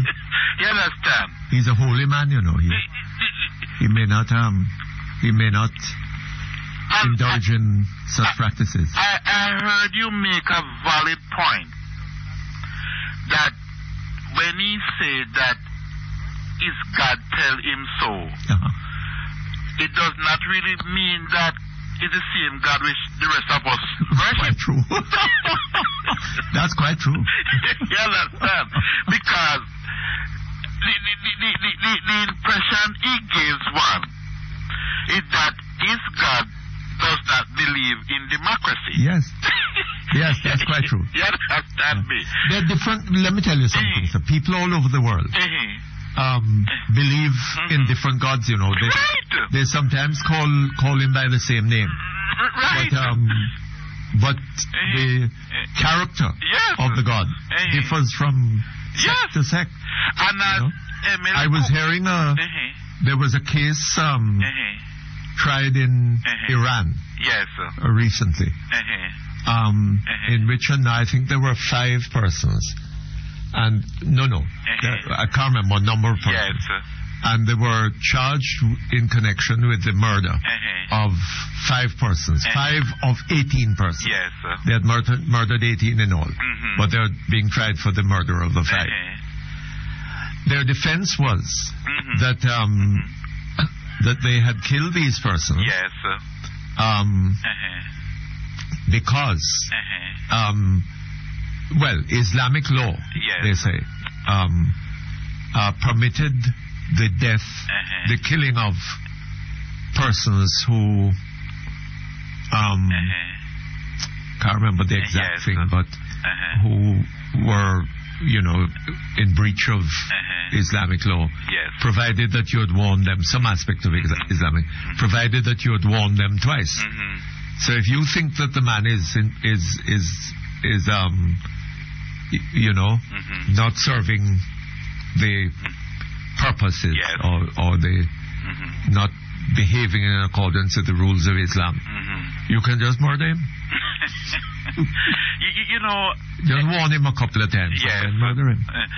And the court accepted the defense. All right. Yes. Emily Cookson this morning raised a valid point. She was saying, so if the voters should vote for the GLP, what is God going to do? Change it and give it to the PNP? Just move the X to the opposite the head, But listen to me, Mr. Perkins. In other words, what is being suggested here is that there are 1 or 2 constituencies in which people have persons, including one very famous person, has won by more votes than there were voters in the constituency. Well, no. I think that the total number of votes exceeded. Yes, was more than 100%. Yes, more than 100%. Yes, more than 100%. Right? Yes. Because people there felt strongly that this particular person should be returned. Yes. Well, I mean, the God is being modeled on those persons, you see. But the other day, I don't know if you remember, the other day when the poll come out, and it was showing Mr. Golin leading Miss Simpson in certain category, especially in the areas of foreign affairs and the economy. The Iraqi information minister in which the PNP employed come out and said that they are going to crank up their public relation machinery. Oh, is that so? Yes. Hold on just a moment for me. Okay, thank you very much. We're back here online. Yes, Mr. Perkins. And he was saying that they are going to crank up the public relation machinery. And at that meeting in which Miss Simpson have that get-together at the stadium car park, when he gave the news that it was some 18,000, when all the media house and journalists were saying it was about 5,000 attendants. He was saying that the PNP is well on the way. Well, the media may have been misinformed. Mr. Buchanan, may have been there sort of counting the crowd. But anyway, I have some good news for you. Yes. The Mount Pleasant Primary School, earlier school in the St. Margaret's Bay Division in West Portland, they have no tile, they only have pit tile. A lot of the windows have leaked out. And that's good news? And blackboard broken up and so on. Well, Mr. Vaz did promise them that he will ask the private sector to assist with the resident in Mount Pleasant. Well, over the Easter holiday, Mr. Perkins, they installed 10 flush toilets for the students. Are you serious? 10 flush toilets. and they install about half dozen blackboard, and they put in all the broken window back, Mr. Perkins. All the broken window, Mr. Perkins. That's very good. Wonderful, Mr. Perkins. Yes. And you will have to say it to the resident of Mount Pleasant, because they participate in the work and so, and the caretaker driver, that's a job well done. Because these are children who are from PNP parents, children, GLP, non-party parents, children who are going to benefit from this, Mr. President. Well, that's the way it should be, isn't it? You understand me? And I know you're supposed to feel good to hear that the Silver Hill Bridge, which the NWA did stop, yes, the work eventually complete. It's completed. Yes, and the railings are put up, and the children, them and the senior citizens feel safe for now, Mr. Perkins, going across that bridge. Excellent. You understand me? Yes. And all of that was done by Darivas. I will not talking. Mr. Dabdu didn't help. well, Mr. Perkins. Yes. I'm speaking to you now without no leniency. One thing I know with Mr. Dabdu, he's moving around in West Portland. He's moving around in West Portland, and his team is traveling with some huge pots. Some huge what? Pot. Pot?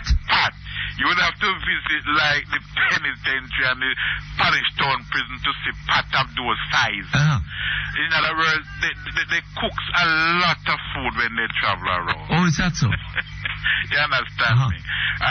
That's one thing I can tell you about he and his team. I didn't know Mr. Dabdu was a cook. Well, they travel around with these huge pot, Mr. Perkins, which can hold food for thousands of people. You understand me? You know?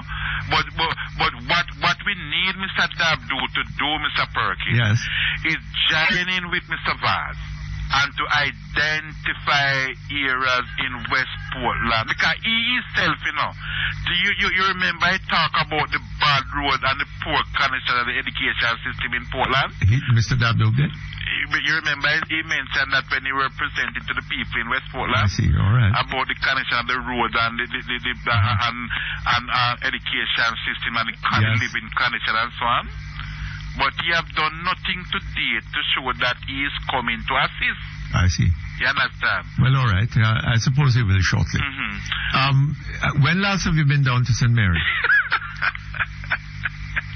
Willie. Why? What are you saying now, Willie? I'm just asking you. I mean, I haven't heard anything about Pip and what's going on down there. Well, me myself want to ask a question. What is going on with Pip? I know that he's campaigning very hard. Oh, he is? You understand? But any big breed goats? But just before you go, I want to ask you also about Minister Davis' budget. Yes. In which he presented to Parliament last week. What have you make of the budget, Mr. Perkins? What have I make of the budget, sir? In the sense that he's saying that it is that election budget. And he self said in term that where money term is concerned. Tell me something. Did he tell us in 2002? Yes. That was an election budget? No. Oh. No. And then why would we have expected him to tell us this year that this is an election budget? And why I ask you is because there's a lot of work is cracking up now, Mr. Perkins. A lot of road work, road bushing, asphalting, patching out, you name it, is going on now, Mr. Perkins. And I'm wondering if these work are work which is the government is trusting. Because I know contractors start to complain that the government they buy up a lot of equipment. Yes. And the government is now implementing a system through the NWA where they are trying to do the work themselves. You don't hear about it? Through the NWA? Yeah. You don't know that the government now is trying to do a lot of the road work themselves. And the contractors, them are complaining bitterly against it. Oh, is that so? Yes. I didn't know about that. Yeah, man. Yes.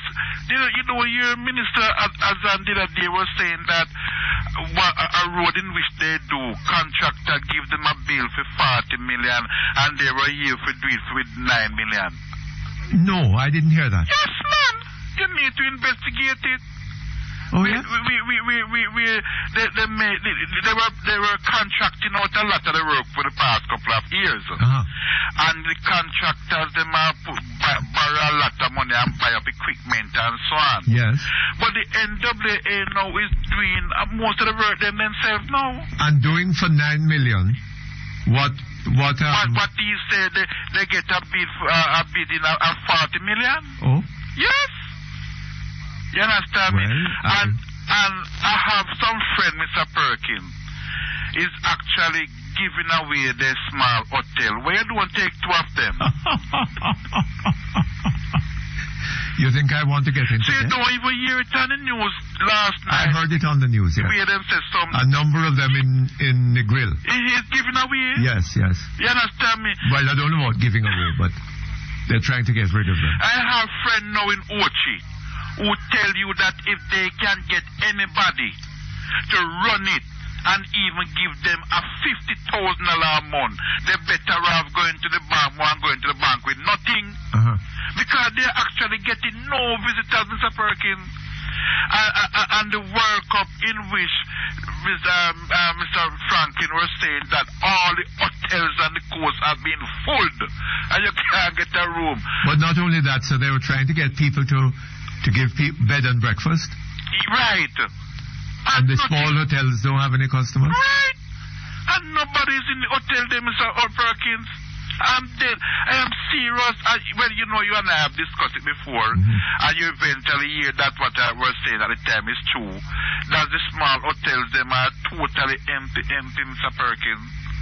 You understand me? Yes, well. And the people have spent a lot of money refurnish, paint up, you name it, with the intention that Cricket World Cup would have turned them some money. Would have given them a bounce. Right. And now they have those loans to pay back to the bank. And they are not able to make 1 red cent from the money in which they borrow. Yes, well. You understand me? And every day, the interest and the money is going up on them. Well, we're probably going to need a new FinSac to deal with them. You understand? And it's a serious thing, really. Yes. Serious thing. It's very sad. Yeah, you understand me? Very, very sad. Because what is going on out here on the ground, Mr. Perkins, nobody's making any money, If you even look at the companies' them financial report, it is showing that a lot of the companies them are losing, Mr. Perkins. They're not making any money, You understand? And this is serious because they are not making any money. You understand? It's a big disappointment so far. And if you have business which is not making money, Mr. Perkins, eventually the shutter again have to draw down. It can't keep open and not making any money. Well, I don't know. Dr. Davis has been keeping his shutters up for quite some time. I hear you talking about SUV. I heard you talk about SUV this morning. Yes. That was some 120. It was in the Gleaner yesterday. But I had this young lady this morning with Emily Cook. She was saying that when she goes to Parliament to cover Parliament, a lot of these SUV engine keeping running because it have to keep cool for the minister. That is Naomi Francis. Yes, that's me. So I heard her. If the MP or the minister sits in Parliament with 2.5 hours, the engine keeps running for 12. You laugh? No. Who do you think is paying for it? You and I. Okay, all right. You and I. You must be a very rich man. You understand, Mr. Perkins? You laugh at that. No, Mr. Perkins. We have to take serious things. You understand me? When you look at the prices of gas today, how can we move forward, Mr. Perkins? While the driver sits in the vehicle sleeping? Well, you see, the thing is this, that when the minister then comes out, he won't have to go into a hot car. Right. You know, and wait for it to cool down. You understand me? But you see the sad part about Mr. Perkins. Anywhere I am going, I have to walk in the hot sun. While I pay for the minister driver, sleep in a vehicle, running for 2.5 hours, keeping... But why do you think they have SUVs? Right? Why do you think they need to they're buying SUVs? Because of the condition of the roads. Yes. But hold on just a moment. Thank you very much. Back here. Mr. Perkins, I know you have to go, but just before you go, the Gleaner is now going to bring a series of polls and the individual seats them. You see on the front page of the Gleaner yesterday where it shows a sure seat in St. Catherine in the Portmore area, where that is a seat where the PNP would have normally count as a winning seat. Yes. You see where the GLP take the lead. Where the what? The GLP is now leading in that seat. Is that so? You know, see on the front page of the Gleaner yesterday. I didn't pay too much attention to it. Mr. Perkins, I say it to you before and I say it to you again. There is 10 PNP seats out there in which the GLP is doing very well. How do you know that? Mr. Perkins, and yesterday the front page of the Gleaner show you one of those seats. Look here, sir. That pollster told his clients in St. Lucia, the then government, that they were going to win by a landslide in the elections. Okay. Mr. Perkins, you and I will talk again here. All right, sir. Thank you very much. All the best to you. Okay, hello? Mutty Perkins. Hi. How are you? Why are we there? Well, see you live. Oh, boy, I tell you. What's happening? Why are we there? I take it quiet. You take it quiet? No, but I feel laugh about these person. Yes. Who said them is prophet. You like Jamaica produce the most prophet on earth out. Oh yes. All of a sudden we have spouted a lot of prophets. No, we're bad, I know. We're bad. Yes. I tell you. Prophecy has become the latest fad. You know, I think the British government who is some money for the slave trade. Yes. Well, if we're going to get a team, a lawyer, to sue the British government, to give it independent and pass over this country to these pirates.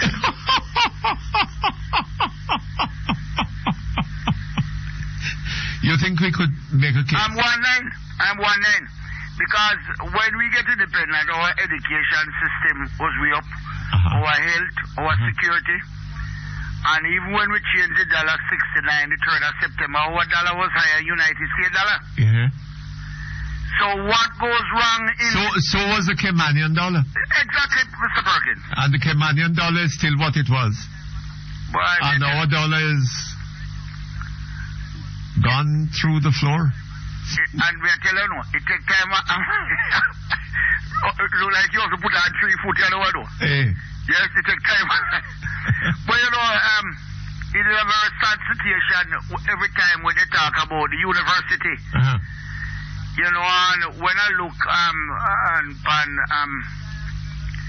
Chris Blackwell and Butch and Janice and Lascelles Chin and Mia Matalan, these guys have never been to university. And when they hear some road scholar talk a man in time, and then don't have a full cup with 1,000 full fall in there. Yes. Seems like 10 people. Them full pan talking, what argument? Now, why you believe People listen to your talk show more than any other talk show. You know one simple thing, Mr. Perkins? Why? You're straight. You come like a boy like they are walking there. You just speak the truth. You're very simple, no, man.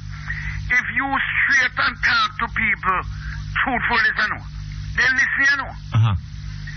But when you start flip-flop and turn bouncers and, you know, you lose credibility when much of that in this country again because, how can I say it? You like more profit and thief out to take over this country faster and probably most country on earth. Thief? Because why we can't just straight to a person and tell him the truth? You know? Just tell a person. Educate a person. Nobody not looking and don't expect if somebody can give them nothing like the hands out. The person who looking the hands out is a lazy, cool looking something for nothing. But with a straight man, this can't work and you tell people and people respect you. Well, you know, when I heard your voice, right? Yes. I thought that you were coming to tell me about the wonderful prosperity of the tourism industry. Mutty? I'm going back to you with the university. 20% of the people who go to university come out and run them business. And 80% working for we who then started done so never go to university. So the university becoming a failure. No, about 80% of the people who graduate from university, sir, have to go abroad to find jobs. And some of them working in store and business in what else? Well, that's true. When a man go to university, Mr. Perkins, when you go to university, you're supposed to be a well-learned person like these road scholars who here a man in time, I know. Never solve a problem of their own. Never run a business of their own. But they had the most crocus man talking. Oh, yes? Talk. And good for that one. They're good at that. They make DJ look like Joe in my courthouse. And ask them how much people they imply. Well, but then hold on, sir. If they're doing a good job, yes, at what I mean, that is their job. That is what they're doing. Others are doing talking in court and being lawyers. Mutty, others are doing other things outside. Mutty, you try and me try and whole power we try and we flip-flop, we bounce back then. Yes. Drop a ground and we bounce back. When a person is coming up, Mr. Perkins, and tearing out people who imply people, and look at this one. Single-handed Johnny Sam Bootstrap must be on record up to today, bringing the most fine exchange in this country and imply the most people. And when you have these rose color, when you meet them sometime private hotel or you meet them at some cocktail party, and you hear them show some dirty remarks about Johnny Sam Bootstrap and Chris Blackwell. You wonder for the real world, or sometimes I said to myself, I wonder for the right planet be the pan. People who are successful, doing good, mean you good. Why you not try to tear them down? Because you do achieve. It's not everybody. I suppose it's jealousy. That's part of it. I red eye too. Yeah, red eye. A little bad mind too. Yes. All right. But tell me about the tourism industry, man. I hear it's prospering. I hear the Spanish hotels are bringing in tourists in huge numbers. Mutty. These dreamers who predict this World Cup and say is a visa to go to heaven. I would have the best time. And money would have flow from the grill to Portland. Yes. And tourists would have to sleep on people's veranda. But hasn't that happened? Not no Mr. Perkins. You're joking. Damn lie. Not no Mr. Mutty Perkins. Oh? Not no Mr. I thought... We have a little share. But you know, if you have a dance and kill 6 goats, and nobody no come, you know, say go and figure it right. Well, that is well. Then put on a dance, and nobody no come at the dance. Yeah. You have to advertise dance good and want truthful to people. Yes. And when you say Stone Love music come, they throw Stone Love, you know, carry different music. And once you do that, people are coming next time when you say dance again. But I heard an item in the news this morning, or I think read it in the paper, that the tourism industry has, they've lost a lot of custom. I mean, far fewer people than were here last year. But in the last year, Let me tell you something. The man who have the ego to create wealth, him going to work 18 and 20 hours a day now. Yes. Like the Janice and the Butcher and the Chris Blackwell and, well, me about 85, 86, me I take it kind of pretty easy, yes. But people who decide to create wealth, I know them have a goat. You ever see some of them higgler? Well, if you answer them, I go abroad, go do something, so them work and then sleep in a yes. airport and such like. There's a different, These, let me tell you something, politicians, and most politicians in Jamaica who run this country from we get independent, I feel, it's like and then you feel you're going to politics and then you'll become a millionaire. Because you just need to go up on the platform and do some lyrics and talk and hug up people. And then they become millionaires? And drink white rum. And just because what has happened now, they play upon the people through the people are poor and some are no bright in their head. So through that, they use it. Yes. If the people dedicated and one bright, politicians couldn't fool up so much people in this country. That's why the education system is as it is. They don't want that much, man. Then if you bright up people and say they were good school and then get it, you can't tell man to go to a stone in a truck back and anything. I'm going to bash up meat in a bar and all anything. You can't. Yes. Because them can help themselves. I want to say something about this tax with hotel worker. I started Playboy 63 and I go and talk about myself. Listen me careful, Mutty. And as a busman, and then I get waiter 65, even I was 18-year-old. I was getting £4 a week, and I could have picked up £25 tip. And the nurse... What year was that? 1963, up to 69 I live there. So 6.5 years. But a nurse and a teacher was getting... Hold on just a moment. Thank you very much. We're back online. Yes, Mr. Perkins. Yes. I want to make this quick. You're saying that... Yes. I stayed there till 69. But a nurse or a teacher... Where was this? Playboy, Boscobel Beach. Yes. Playboy. That was the largest hotel in the Caribbean. Yes. Was John Pringle, who being UF in Jamaica at that time. A nurse, a teacher, police was getting like £17.10 a month. Yes. And my tip was more on that. So normally I able to scrape through or start my house long before me a 18-year-old. Quick. So me plan to spend 10 years out about me do 6.5 years. And do my little thing and left and go run my business. Now we're saying any government, the GLP government or the PMP government, when they come on to the hotel workers, when the guests come in the hotel, you meet them, the waiter or the bellhop or whoever, you have to treat these people good for even make tip at that time. Well, normally the guys them get tip now with through the Arlingtons and how they line up their run.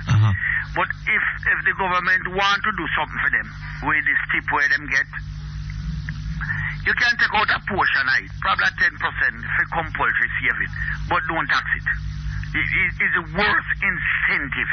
It's like you're giving a farmer seed to plant somewhere without any drip irrigation and telling him to plant it March month or the hottest month. Because rain I go create that scene. Well, let me ask you something. That tip, gratuity, whatever they call it. Yes. Isn't it part of the income of the hotel worker? Well, yes, of course. That money, I see, they charge the tourists like a 5% or a 10%. 10% tip. And they pull up the whole of that now and give all the workers in that hotel. Everybody. Yes. Get. Well, I wonder whether that is a good thing. No, what I'm saying, don't tax it. What I'm saying is it shouldn't be taxed. Why? Because it's income. No, man, it's tip, it's free money, No, it's not free money. For the service, No, hold on, no. In the same way that a business firm You run a business. Yes. Right?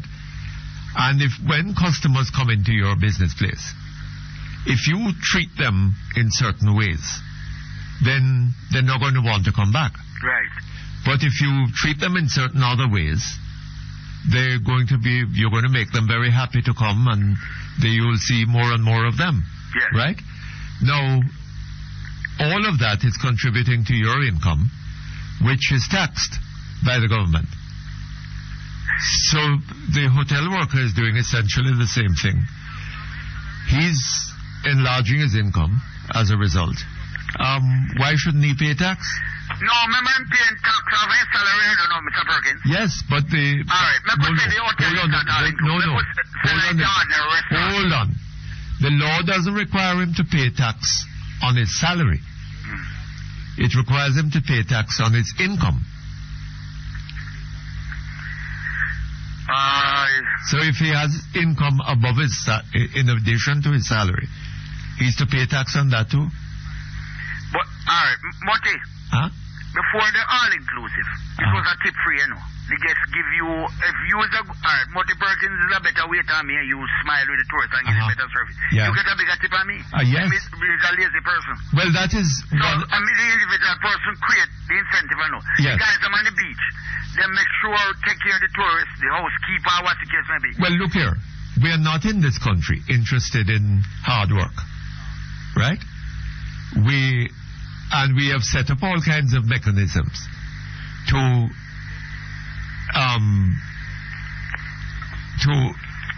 make it not worthwhile to people, less worthwhile to people, to work hard.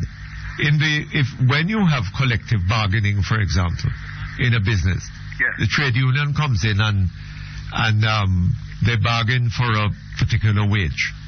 So the man who works hard and the man who is lazy are getting the same pay. No incentive, not at all. So where is the incentive for the man to work hard? Because we work hard, man, we must get more money. Eh? Yes, you have a point. Yes. Then the next thing we want, to close off on, going back to tourism. No, I don't want to go in. Johnny Butch and all of the rest of the hotel, they make these craft vendors come in at the hotel. One time, Johnny Butch and all of the rest of the hotel, they make these craft vendors come in at the hotel. One time, 2 times, 3 times a week. Sell on the beach. That, say the bulk of the tourists and so. Uh-huh. But we have a problem now with other businesses in the Montego Bay and the Ocheres and the Negril. But we get so heartless and we don't know if money cause if it be extra greedy. Now all the craft vendors can compete with a person who run an inbound store. Eh? Uh-huh. It cannot be the government of the day, Miss Simpson, and the opposition leader, and the private sector, inbound hotel owners, they need to sit down because, let me tell you something, this thing is creating a bad taste. Uh-huh. And it don't make sense 12 people in Jamaica create a riot and kill 10,000 people. Yes. And man having picnic and a man who having child and no money. It don't make sense you say you shouldn't have 7 picnic. He have the 7 picnic already. Uh-huh. But he willing to work. Yes. And him, my cousin, the man who have 3 picnic and then go home tonight, Mr. Perkins. Him can't tell him picnic and say hungry no. He can't say he can't go to school tomorrow. But him can't tell him tonight, say listen, me now don't feed you.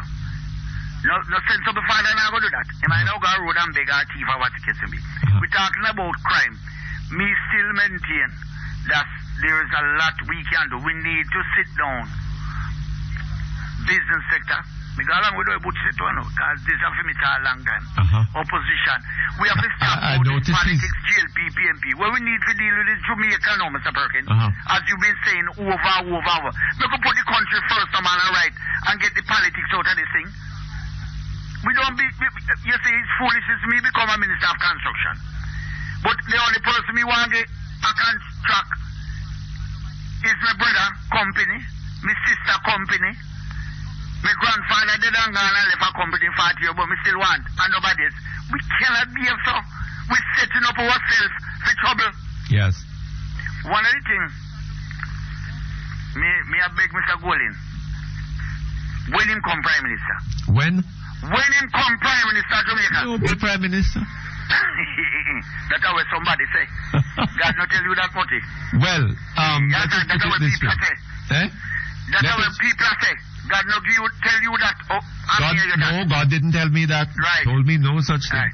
One I think we are begging is to set up a committee, whistleblower committee, and just give me chairman for 2 years. Because the hardest work any prime minister will have is Bruce Golin. Yes. You believe he clean up this mess in this country? Boy? Well, I think... Tell Bruce Golin, Bruce 58. If Bruce turn prime minister till 100, he probably can't clean up half of it. As someone will have to make the sacrifice, I know. I say, no, this can't continue. I could have your uncle.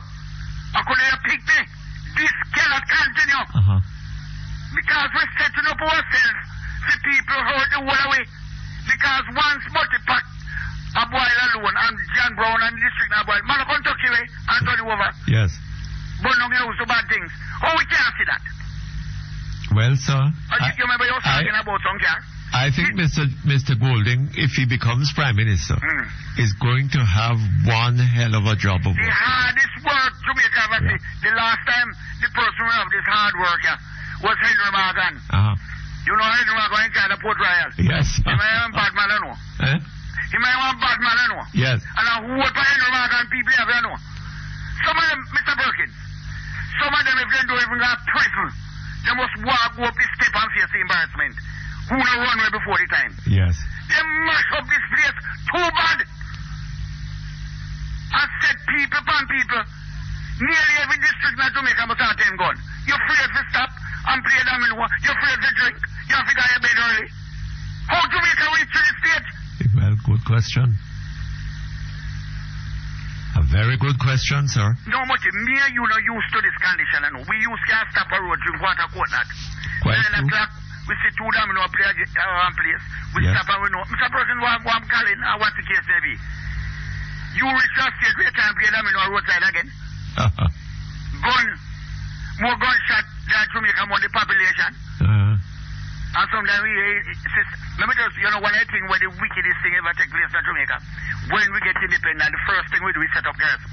Garrison politics must eliminate from this country because it creates too much division and bring too much gun and too much bloodshed. This side can't go over there, sir, and the other side can't go over there, sir. Jamaica no for it. United States, Canada, German, Japan. How them now no garrison here in them country? Quite. Yeah, where we take up this garrison. Quite. Mutty. Partisan politics, sir. Mutty. I want to talk to you about China next day, not today. All right. 25 years ago with China and Africa. I'll tell you the difference between the two countries. Yes. When in two countries poor alike. Enjoy the rest of the day. Okay, thank you very much. All the best. God bless, Mutty. Good. Hello? Good afternoon, Mr. Hi, good afternoon. How are you? Oh, not bad, and you? Not too bad. And you, I'd like to discuss a few things. Recently, we hear about the success of the Prime Minister over the past year. So things that have been set in place under Mr. Patterson's leadership. She claimed credit for it. But you know that for the first time, under the leadership of the present Prime Minister, a gallon of gas gone over $300. Oh, yes? Yeah, man, they have one called V90. A starter pump $67.44 per liter. A 4.5 liter make 1 gallon, so it's $302.48. $302.48 per gallon for gasoline. And that is a record under the present Prime Minister's leadership. Yes, but what would her leadership necessarily have to do with that? Because Well, you have devaluation and rises prices due to lack of production. So what benefit accrue under Mr. Davis as the Minister of Finance should claim credit for?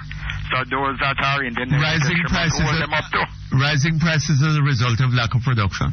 Then if you have devaluation, because in order to appreciate the currency, in order to reduce the stable, you have to increase production. Where is the dollar now? It's 60. The dollar is at roughly $67.90 to 1. Yeah, well, there you are. It's only at 68, moving from $5.50 to 1. No, before it reaches 68, the Bank of Jamaica will come into the market, spend some of the expensive NIR that we have stacked up there. That comes from remittance and borrowed money, not from production. Well, I don't know that it comes from remittances, no. It comes from borrowed money, yes, largely. Hold on just a moment.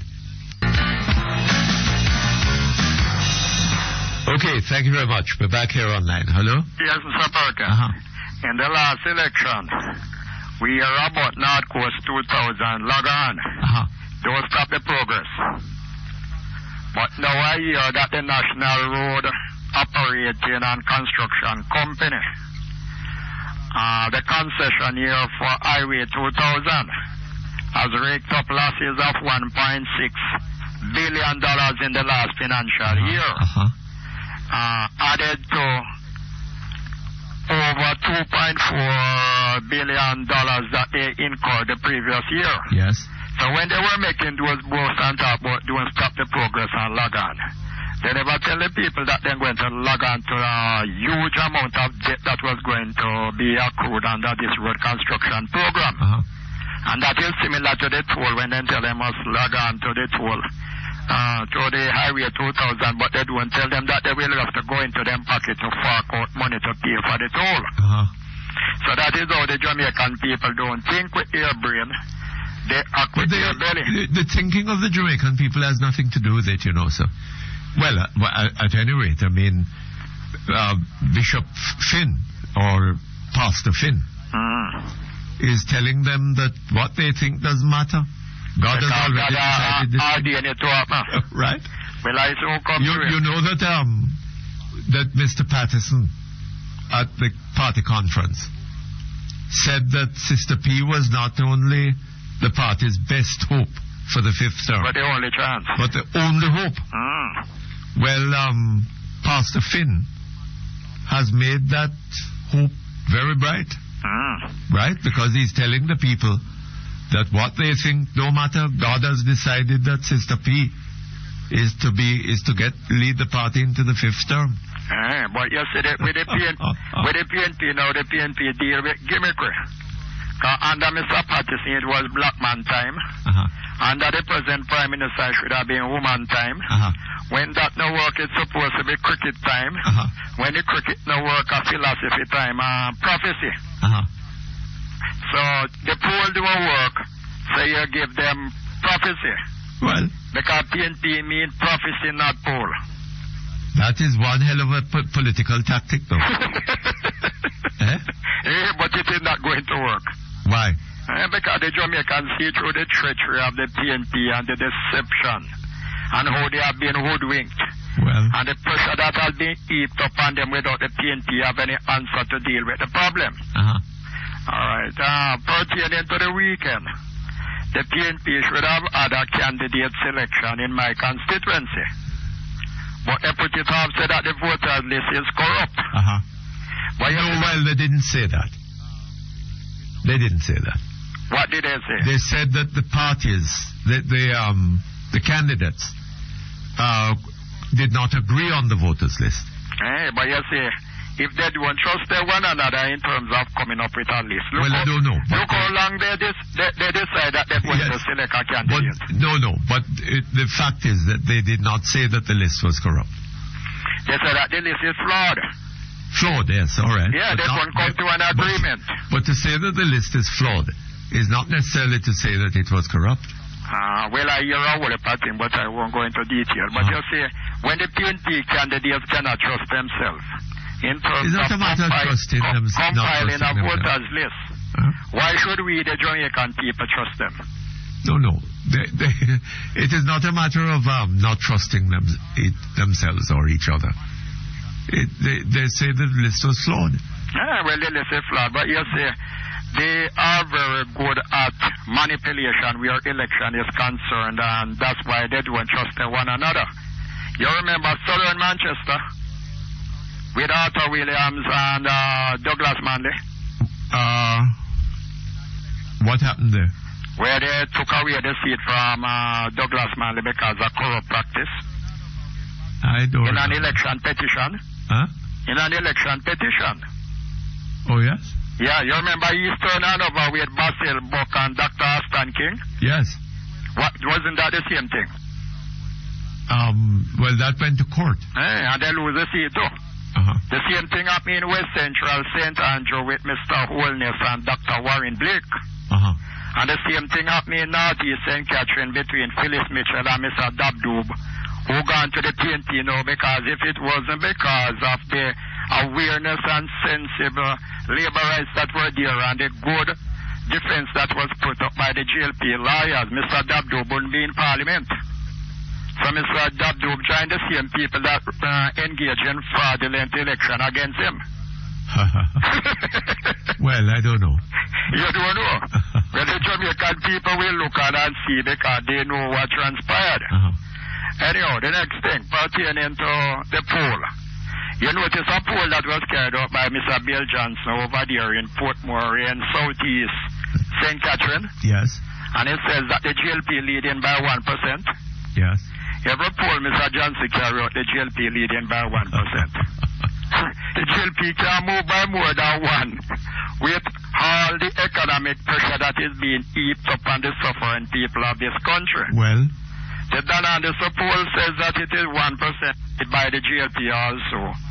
But the other one now, the Stone poll. We hear that the GLP leading, but they never give any figure because Dr. Monroe was smart when he asked Dr. Boxell what was the result of the last poll, and he said the GLP was leading in the December poll to ask for the figures.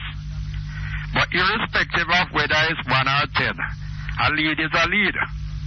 And the GLP leading, and that is what is going to happen in election day, irrespective of what is pronounced by Dr. Finn. You think so? No, I don't think so. I know that, you know. So who you think was talking to Dr. Finn when he told him that God wanted this? Dr. Finn probably not talk to himself and listen to himself. Because he's a God Finn. But I do reach also. You see the same poll over there. When I look at Mr. Johnson figures, when he asks them which party is going to win, he said the GLP have 29, the PNP have 28. Not voting 27, undecided 14. You know how much that had up to? How much? It had up to 98%, but it's supposed to be 100. So what happened to the other two? Well, I don't know. I want Mr. Johnson to answer that. And when him asked which party they wanted to win, the GLP was leading by 4% and not 1%. Oh, is that so? Yeah, man.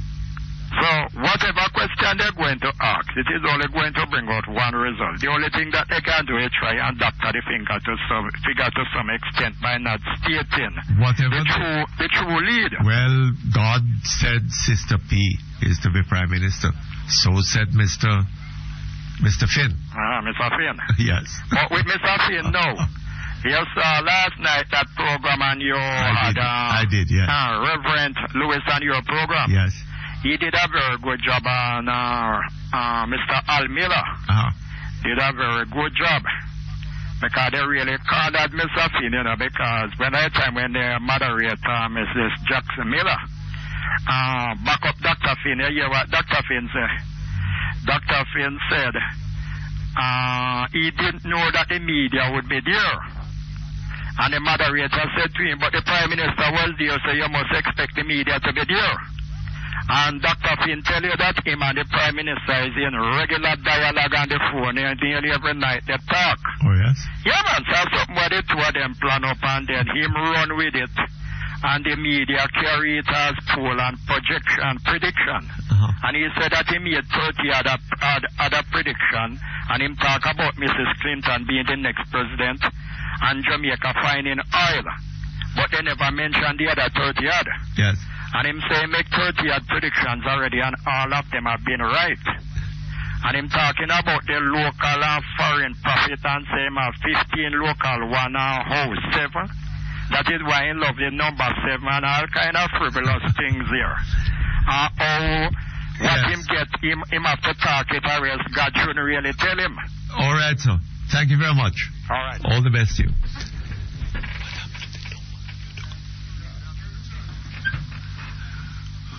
Okay, hello? Hello. Yes? Good afternoon. Good afternoon, sir. I would like to make a contribution to this argument about prophecy. About what? Prophecy. Prophecy? Yes. Yes. I've been listening to you from morning. Uh-huh. And I am one of those persons who have that sort of blessings of prophetic ministry. You do? Yes, man. I talked to you several times, but you always mistake my voice for a meal. For what? For a meal. Oh, is that so? Yes, I mean, down in the 90s we've been talking. Oh, I see. You're a lady. Yes, and I remember way down when the Prime Minister said all schools shall have computers. Uh-huh. And then you asked me what I thought about that. And I told you that the Almighty told me not to teach the children with a computer, teach them that their brain is more powerful than a computer. Uh-huh. I remember you had a good laugh. But that was true. He told me to get the students to understand that the brain make the computer and not the computer make the brain. Uh-huh. Now back to the Philip Finn affair and the prophecy of Sister P. Now I find, I went and I did search for some scriptures here. In Jeremiah 27, Jeremiah was told to make some wooden yoke and bands and go to some kings and told them to yoke themselves with King Nebuchadnezzar. When he did that, a prophet came and broke the yoke, put on an iron yoke and told them that is how God will break the yoke over these nations and whatever. He prophesied falsely. And then God sent back Jeremiah to tell him that he won't live because of the false prophecy. So to say this, if a person prophesies false and use the name of God, God protects his name more than anything else, you know. Uh-huh. So if you prophesy false, you're in a real trouble with God. Because he's going to prove that what you said was not said by him, or if he said it, he's going to prove he said it. So there are false prophets. Now again we go down into 1 Kings 22, and Ahab was a very wicked king. So he wanted to capture a place near Ramoth Gilead, so he called for Jehoshaphat's help. And he called up his prophets of 400 prophets of Baal. Hold on just a moment for me. Okay, thank you very much. We're back with you. Yes, sir. Yeah, so what are you saying? No, just allow me to explain something here. Well, it's taking up a lot of time. Well, what I am saying is that if a person prophesies falsely, God will prove that the person is false. Uh-huh. Well, let me turn to Sister P and the matter that they said she was anointed. A person can be anointed and yet not do what God say, you know. Uh-huh. Saul was anointed as the first king of Israel because the people said they wanted a king like other nations. Now this nation was clamoring for a woman. We weren't clamoring for a person with vision, whether it be male or female. We were clamoring for a woman. Now we got a woman prime minister. But listen to what the prime minister said from the beginning. She said she was called by God, but at the same time she's following the legacy of P.J. Patterson. Now, Mr. Perkins, that is a crucial matter, you know. Uh-huh. And I want my fellow Jamaicans to listen to this. I have known that God has called people as a Christian for 40 years, and they divert. So God can call you, you know, but you don't follow God. Uh-huh. You follow somebody else. Uh-huh. Yes, because he says he's going to follow the Well, let me ask you something. Do you believe that God is anti-democratic? No, man. God is a democratic God. Then why would God take away from the people the right to choose their own leader? No. God influenced Mr. Perkins. God influenced people to do things. God is always... That is not... Hold on. But that is not... God influenced you to run that program. That is not what Pastor Finn is saying. No. I am talking about God. I am telling Pastor Finn said one thing, and I'm showing you the other side of the thing. But Pastor Finn said that God told him that. Mr. Perkins, God influenced you to run that program, you know. All right, let us say so. Yes, God influenced people all the while to do things. But maybe so, but But you know that sometimes God says something that you're not supposed to even say. God does not, so far as I know, take away from anybody the right to make his own decision. But the Bible tells you that him put up and take down leaders and take them down. I don't know about that. Yes, there's a lot of information in the Bible about No. But so is God democratic or is he not democratic? He is, but Mr. Perkins, remember that you control that program, you know. And as much as you're a democratic person, I like your patience, because that is something I say I would like to be able to do. You have a lot of patience. You just listen to some of the things where you listen to and the conversation we carry on for long. Some of us on the other side must be saying, why is Mr. Perkins going on with that so long? But you are blessed with that kind of patience. Well, you understand? but the question is God going to, who is going to decide? No, but God run the earth, you know, Mr. Perkins. Oh, is that so? Of course he's still run the earth. But God give man free will. Yes, but he's still influence. Influence is different from... Mr. Perkins? No, hold on, sir. Who is influencing the gunmen and all those? No. To influence somebody, right? To persuade that person that this is the right course, right? Is a different thing from taking away from that person the decision to go this way or that way. Yes, man. God will overrule a situation, you know. Oh, yes? Of course he will. What would you do as a human being? Don't there are times when you have to overrule a situation? Well, some people come on your program saying some things that could be libelous. And they have to overrule, and some come on the radio in the background and sending back whatever they hear. No, but that is a totally different thing. But God is like that. God is like that? Yeah, that time when he has to overrule. So you think that the election is meaningless? No. God is going to decide where the votes go. No, I am not saying it is me.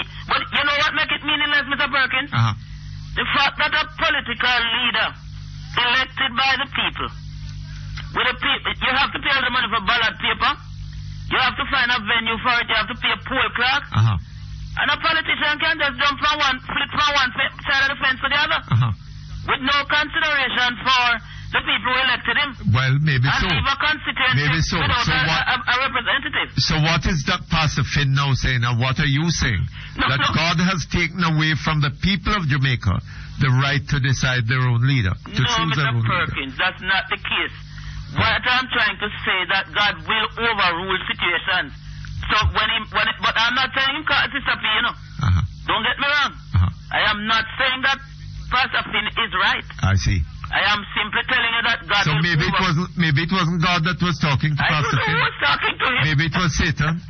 Because we have a lot of people in the nation that Satan is influencing. I see. All them gun crimes and all kind of something. It couldn't be God influencing. All right, sir. Thank you very much, Mom. All the best to you. Okay, hello? Hello? Yes, sir. Good afternoon to you. Good afternoon, sir. How are you doing? I'm not too bad. How are you? I spoke to you earlier, but calling back about 160,000 allowance for motor car at the Bank of Jamaica. Yes. Give me your part in it, or your take on it. 160,000 a month for allowance? For motor car, for maintenance? Yes, for maintenance. Of motor cars? For how you arrive at that? 160,000?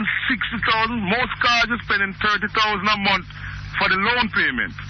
When it's like $2 million for the car. But I don't think loan payment is in that. No, that's what I'm saying. So how can you upkeep? That is very uneconomical, because if you're earning that, how much are you earning? Well, I don't know. 460,000. Is that allowance for that? Does that include fueling for the car? I don't know what it includes, but I know it will outrageous at any rate. Even if it's fuel for it. Maybe it includes. Although fuel is out of the weeks. Maybe it includes the gas bill and so on. Well, we don't know. We only hear him say that. Okay. And I noticed that the spouses of the officials. Yes, they drive all the cars. They drive the cars, so. Right, that we paying for. So when the wife is going to the supermarket, the public she has something to go with that. And he has something to take him wherever he's going. When he's going to the bar, he's doing all his stuff. Yes. Now we're living in a very serious times, you know. And if a guy owns a nice vehicle, he doesn't need to spend 160,000 a month on it to maintain it. Yes. let's say a Mercedes-Benz. If you're taking a Mercedes and it's costing you $100 to service that car is no good. Yes. That's all I need to leave with you, sir. All right. Thank you very much. All the best to you. Okay, we have some email here. I gather they're quite interesting. Mr. Perkins, a friend of mine told me that Jamaica in the 70s went through a period of ethics cleansing. Ethics cleansing. Uh-huh. He has no copyright on the phrase, so you're free to use it. Yes. Mr. Perkins, a newspaper headlines with a photograph of Dr. Davis, our finance minister, screams at me. Over 300 million spent on beautification program to date is the caption. This email is from Canada, I believe. Mm-hmm. With equal impact, I recall seeing dozens of crash program workers bunched together along the streets, idle like those sitting on the walls, most of them bored with idleness. I hardly blame the workers who are obvious victims of mismanagement of the economy, the political leaders and the bureaucrats. There are a lot of civil works that these workers could do, but they are shamelessly bunched up along the main roads for everyone to see the glaring ineptness of the mismanagement of the profits. Spending money like this and getting no productivity, for it is only idleness that they are producing, makes people poor. Yes, it does, I'm afraid. Hi, Mr. P. Good day. This new environmental tax on all imports will mean that items will be going up. Instead of increasing the GCT, like what the IMF told the government to do, Omar Davis put it as environmental tax through the back door, which is just like increasing the GCT. But the prices on goods are going up the same way. It's a very low level of taxation. Ask your listeners who pay land taxes. Have they noticed that land taxes keep going up significantly, Mr. P? Yes, sir. Mr. P, I am myself, says this email, a prophesying man. I remember being part of a team of prophets. Our leader collected a fortune from his congregation in the mid to late 80s, apparently to build a church in the Golden Triangle area. The church never went up. We prayed and asked God where the money went, since there was prophecy about the location of the church. Taking doubt in us, our congregation disbanded, and people left confused and hurt. But the same church people who may have felt defrauded covered up for us. I had migrated by that time.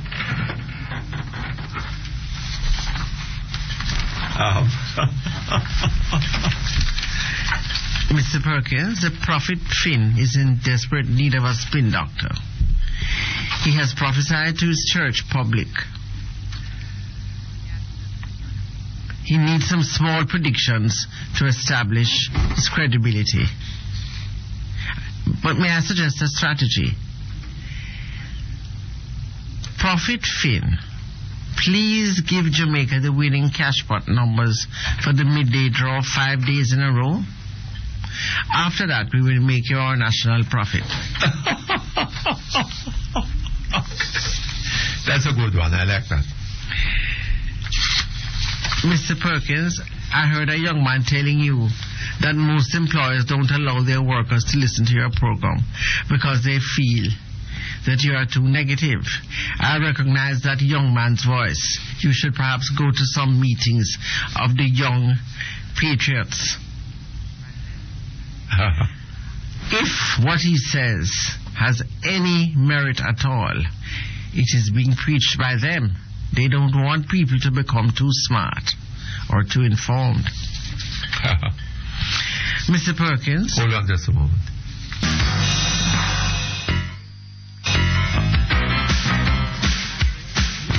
Okay, thank you very much. We're back with you. Back to the email. Mr. Perkins, I read in the paper this morning a story about your colleague. It is very intriguing. How did your colleague, the candidate for the PNP in the coming elections in Central Kingston, how did that person come to owe the NHDC $12 million as that organization is reported to be claiming? Did or does his law firm collect money from these people in the Providence Society from the NHDC in respect of land and titles? I also read that his law firm received $8,000 per contract from these Providence societies, and Mr. Thwaites is reported to be saying that he had 30,000 of these contracts. Please do the maths, Mr. Perkins. It's a lot of money. $240 million. 30,000 times 8,000 is $240 million. Just 12 that not a bad little income to be making. Boy, I mean, what a lovely. But on the other hand, as far as dispute is concerned, this is disputed. Mr. Thwaites is denying that he owes them $12 million, and I don't immediately understand. I mean, how that $12 million debt would arise, because this is what the email is asking. Yes, I don't know. I'm not aware of that there is a suggestion that he's collecting. Well, I don't know. But it's a fat little income. He can pay anything out of that. Dear Mr. Perkins, nice to be on the right side of the fence. Dear Mr. Perkins, I see that Nigeria's per capita income is around 1,100 US, while the island of Trinidad and Tobago, the per capita income is around 19,000 US. Nigeria's population is over 130 million, while Trinidad's is 1.3 million. Both these countries have oil. Mr. Perkins, why do you think Nigeria's per capita is so low? Why is Nigeria's per capita income so low? With all the oil and mineral wealth. Trinidad has oil too, but that's what they say, yes. And Nigeria, I don't know. Per capita incomes, I believe, are low all over Africa. The question is why. And I think that corrupt leadership has a lot to do with it. And the failure of these African peoples to rise above tribalism. Just as we have reinvented, they were born into tribalism. They have a culture of tribalism. We have reinvented tribalism here in Jamaica. And that is one of the things that is holding them back. Hi, Mutty. I heard your comments regarding Miss Emily Crooks' observation that on the basis of what Mr. Finn is claiming, then it is arguable that if a voter places his X beside the bell, it would be somehow shifted to the head. In agreeing with her, you pointed out that Mr. Finn's God seems to be an anti-democratic one. I would go further and say that Mr. Finn's statement, which he has repeated at every opportunity, must also imply that God is a God of electoral fraud. That is Mr. Finn's God. Yes. Yes. What greater antidote is there to free and fair elections than to have Mr. Finn's God change the ballots after they have been cast? A miracle indeed.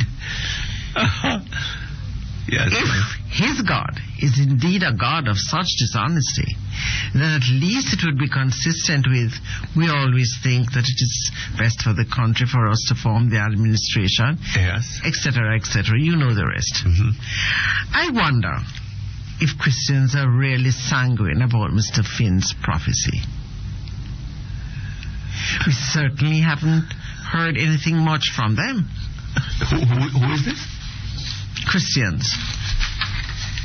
If Christians are sanguine about Mr. Finn's prophecy, well, I don't know. I don't think the generality of Christians believe in a God who would behave like that. Mr. Perkins, what is all the excitement about? Prophet Finn made his prediction, and it was published in the Gleaner last year, March. A year ago, he did so after Portia went to one of his church conferences and hugged a white person who told his congregation that he had never been so hugged by a black politician. After they had prayed and got the vision of God telling Portia, go rule Jamaica, you should be reminded that Finn also said last year that he will be praying in each constituency and will be announcing the winner of each before the general election takes place. I wonder if he can tell us now who will be the PNP candidate to replace Asamba in St. Good question. Mr. Perkins, we throw parties at the weekend where we feast on lobster and steak. Our wine is some of the finest. Oh, isn't Jamaica great? The house sits on 2 landscaped acres. You have to be screened at the gate. Security works 24 hours. Oh, isn't Jamaica just great? Our kids are at a certain academy. They are chauffeured each morning at 8 and picked up at 2 to play tennis. Oh, isn't Jamaica just great? I don't worry about my jewelry. Their diamonds are real and not fake. But our Filipino maid is trustworthy. So who said Jamaica is not great? Some say that Jamaica is in trouble. Some say Bolivia is not safe. But I find all that so amusing. I'll never leave this place. Okay. You have more? No, I'm going now. All right. Okay. We then go back to the telephones. Hello? Hello? Hello? Yes, good afternoon, sir. Good afternoon, Mr. Perkins. Well, you know, I'm here struggling along the same way. Still sucking the salt through the wooden spoon. Oh, yes? Yeah. So I'm hoping to stop soon. All right. I was wondering with Mr. Finn. I was reading something where it says that watch out that no one deceives you, for many will come in my name. Yes. At that time, many will turn away from the faith. And many false prophets will appear and deceive many people. I wonder if that is what Dr. Spin is doing. I don't know. I don't know, but it's worth considering. You know? Well, you know, if Dr. Spin is correct, you know, Mr. Perkins, those people of PNP persuasion don't need to vote on election day. They don't need to vote and vote. That is quite true. All the PNP in Jamaica can just stay home and don't want to go to the polls. Yes. Right? And Sister P will win. And Sister P. That is quite true. Right? But, you know, it's only in a country like Jamaica someone like Dr. Spin can get up and just go about spurting out stuff like that. You understand? But I hope that the Jamaican people are wise enough to see through it. See that it's just more political trickery being played on them in an effort to get the 5th term. Yes. That they're not deserving of. Because because they can't campaign on their achievement because all they have is scandals and corruption. But our next point that I wanted to come across with Mr. Perkins is this SUV things. Yes. With the ministries, especially BOJ. I'm wondering if I should send an application down there to get a job as a messenger. And you'll get the chance of driving an SUV. Yeah, I can just deliver the mail in my Prado. Yes. You know, my postman came the other day and he was having problems delivering the mails because he said that he has to be riding around this bicycle in the sun and when rain fall it wet him up and oh Lord. He needs to go to the Bank of Jamaica, man. He'd get a job there. And then his wife could use the same product to go to the supermarket. Right, plus, and he will get $2 million to maintain the vehicle. And the hairdressers, when she wants to go to a hairdresser, she'll just drive the product. But, you know, Mr. Perkins, what I find interesting is that Barbados, whose economy is doing much better than ours, their national bank, right, the Bank of Barbados, I think, only has 3 directors.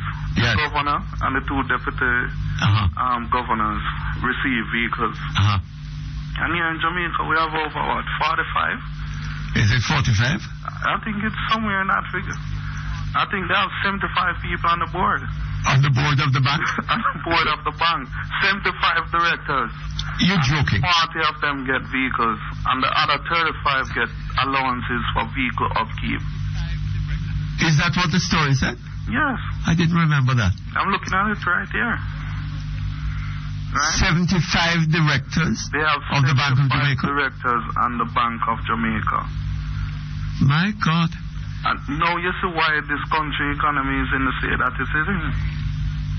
Well, now you see the answer to my question that I have been asking. What is the government hoping to achieve out of all these policies that are being put in place? Right? Obviously, some people are benefiting from it. Right? Right. I wonder what their salaries are. But, Mr. Perkins, according to this article, you know, the other person that gets our allowance, a person at the bank that gets our allowance for vehicle upkeep, receives $162,000 per month. That's almost $2 million a year, you know, just for vehicle maintenance, you know, Mr. Perkins.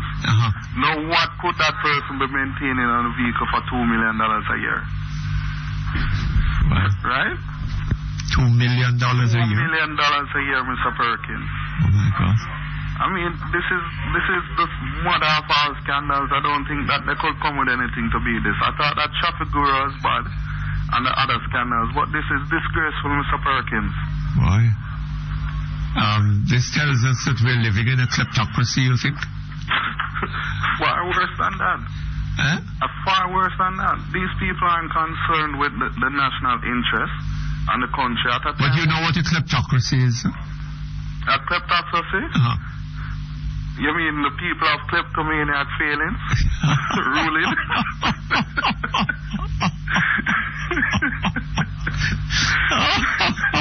Or the precision in ruling?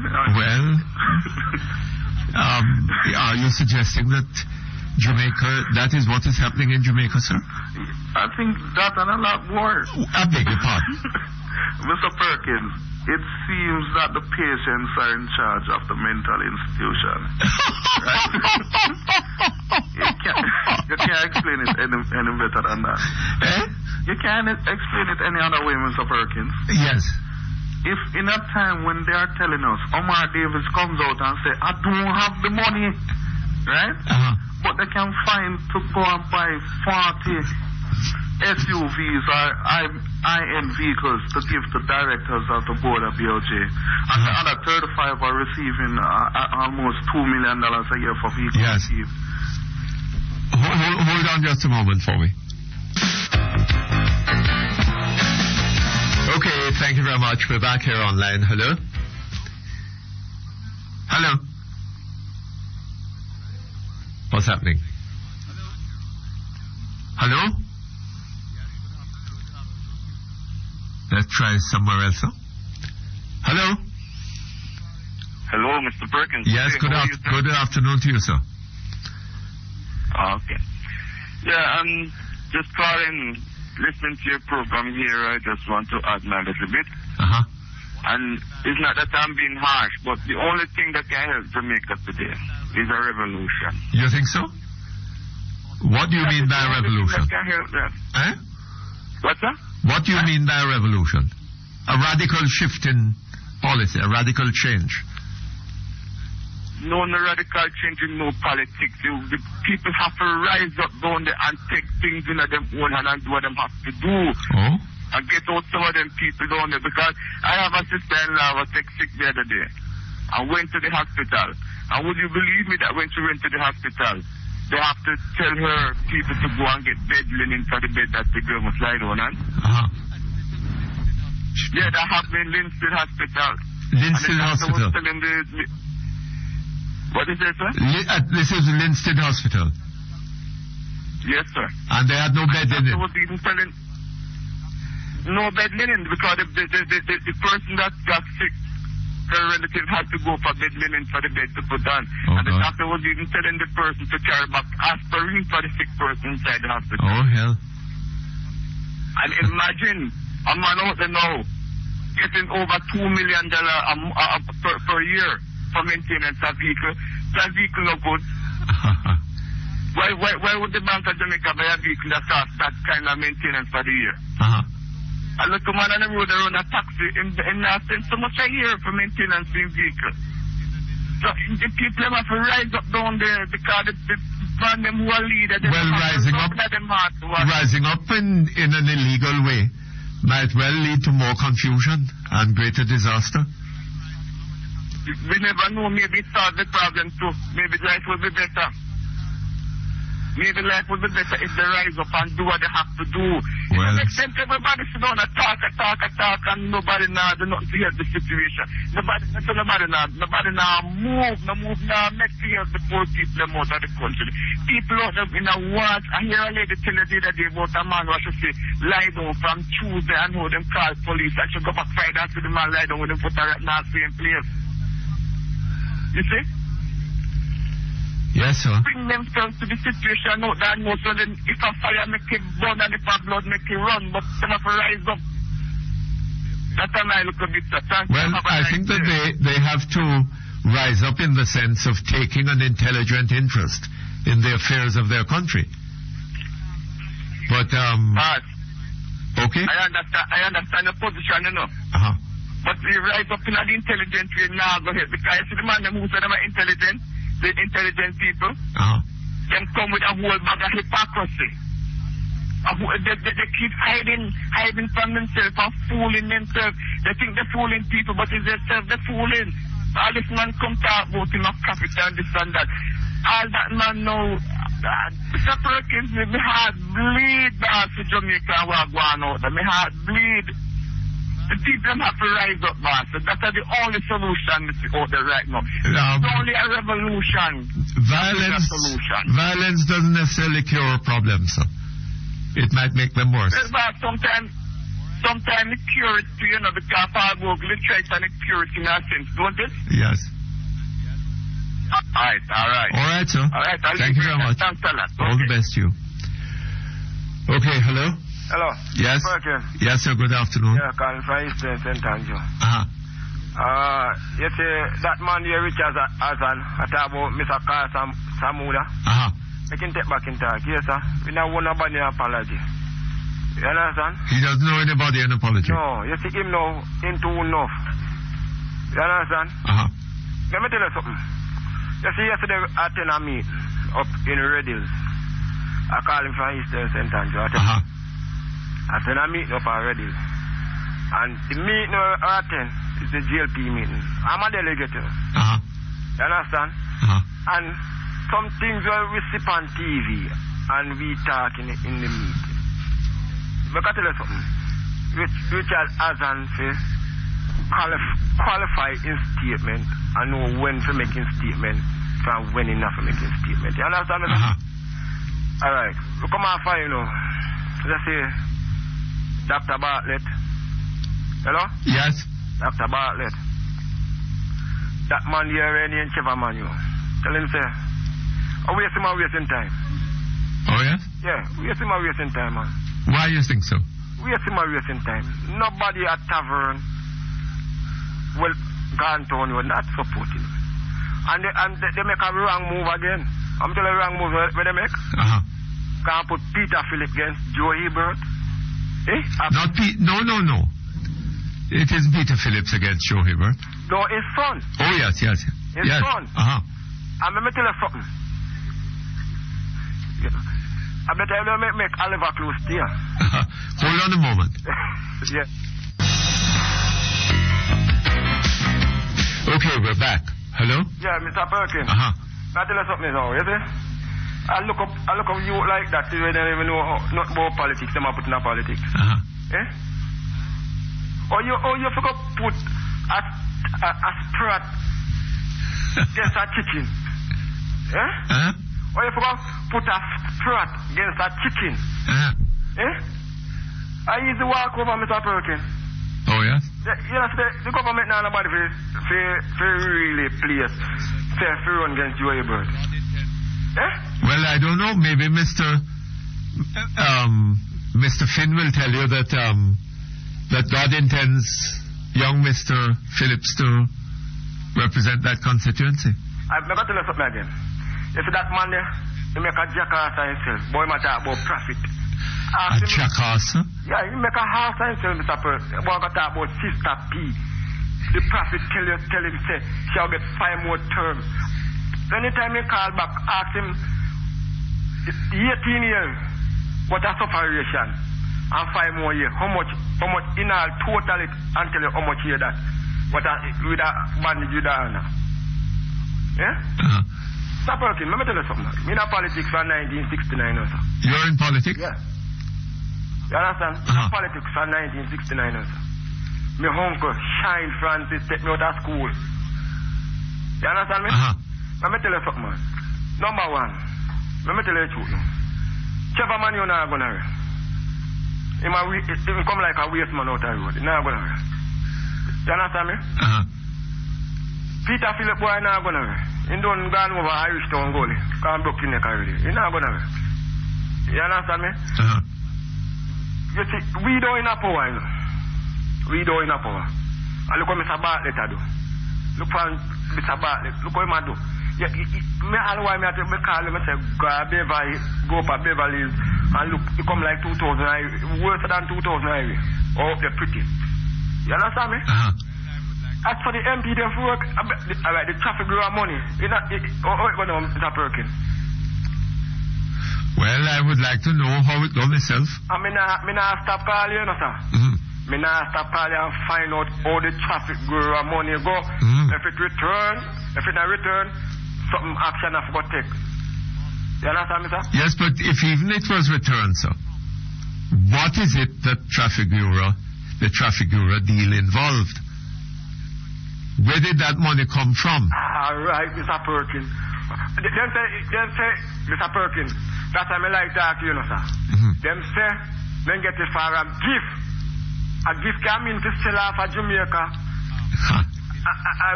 No, but hold on a little bit. Why would Traffic Bureau feel obliged to take up $40 million and give it to the PNP? All right. And let me ask you something else. All right. Nigeria is selling oil to Jamaica at a concessionary rate. My understanding is that the concession amounts to somewhere in the region of $5 per barrel. Yeah. Yes, sir. And when Traffic Bureau goes and takes that oil and sells it on the market, Jamaica gets 12 cents a barrel out of it. It makes sense, Mr. Perkins? Where the rest of that money goes? All right, Mr. Perkins. And that may I tell you, you take black people for idiot, but you're not idiot, you know, sir. We're wise, you know, sir. Wise, you know. Because look what them I do now. Them take just traffic bureau money. I try run election from those goals. It not going to work. It not going to work, you know. This man I come to have my profit. Sister P, I'll get 5 more. Well, 5 5 more what a sufferation and police brutality, sir? Well, I don't know. No, answer me now, Mr. Perkins. Did I really take 5 more years, 18, 23 years? Well, before the end of this 5 year, Mr. Ford get a beating. He must get a beating. I wonder who will get the beating next term.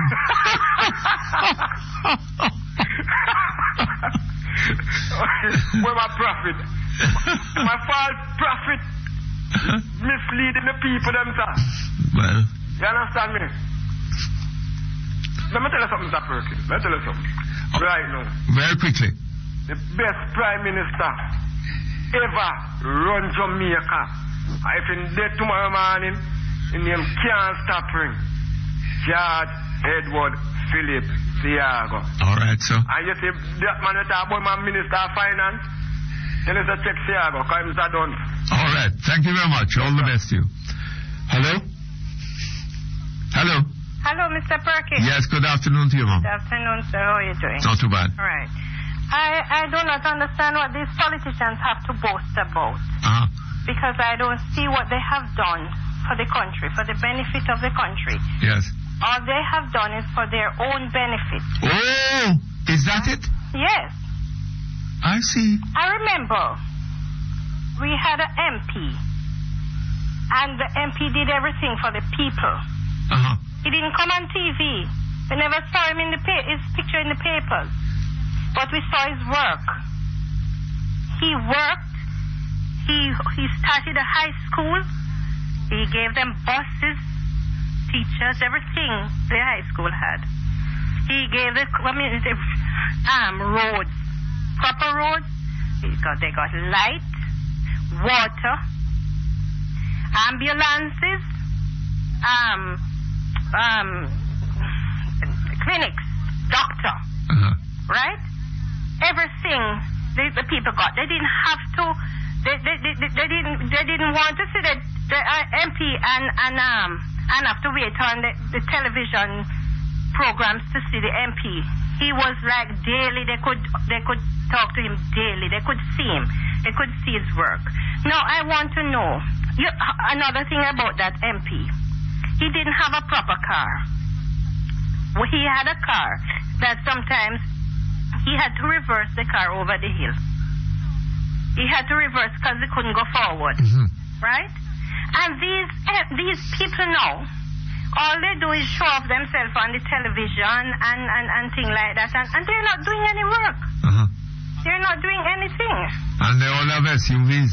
They all have SUVs. This is the problem. They all have SUVs. And money to buy gas for it. Oh, yes. Oh, yes. So I don't understand. And I don't understand the people because they're getting poorer and they're and even the schools. Those days used to have like maybe 1 or 2 scholarships.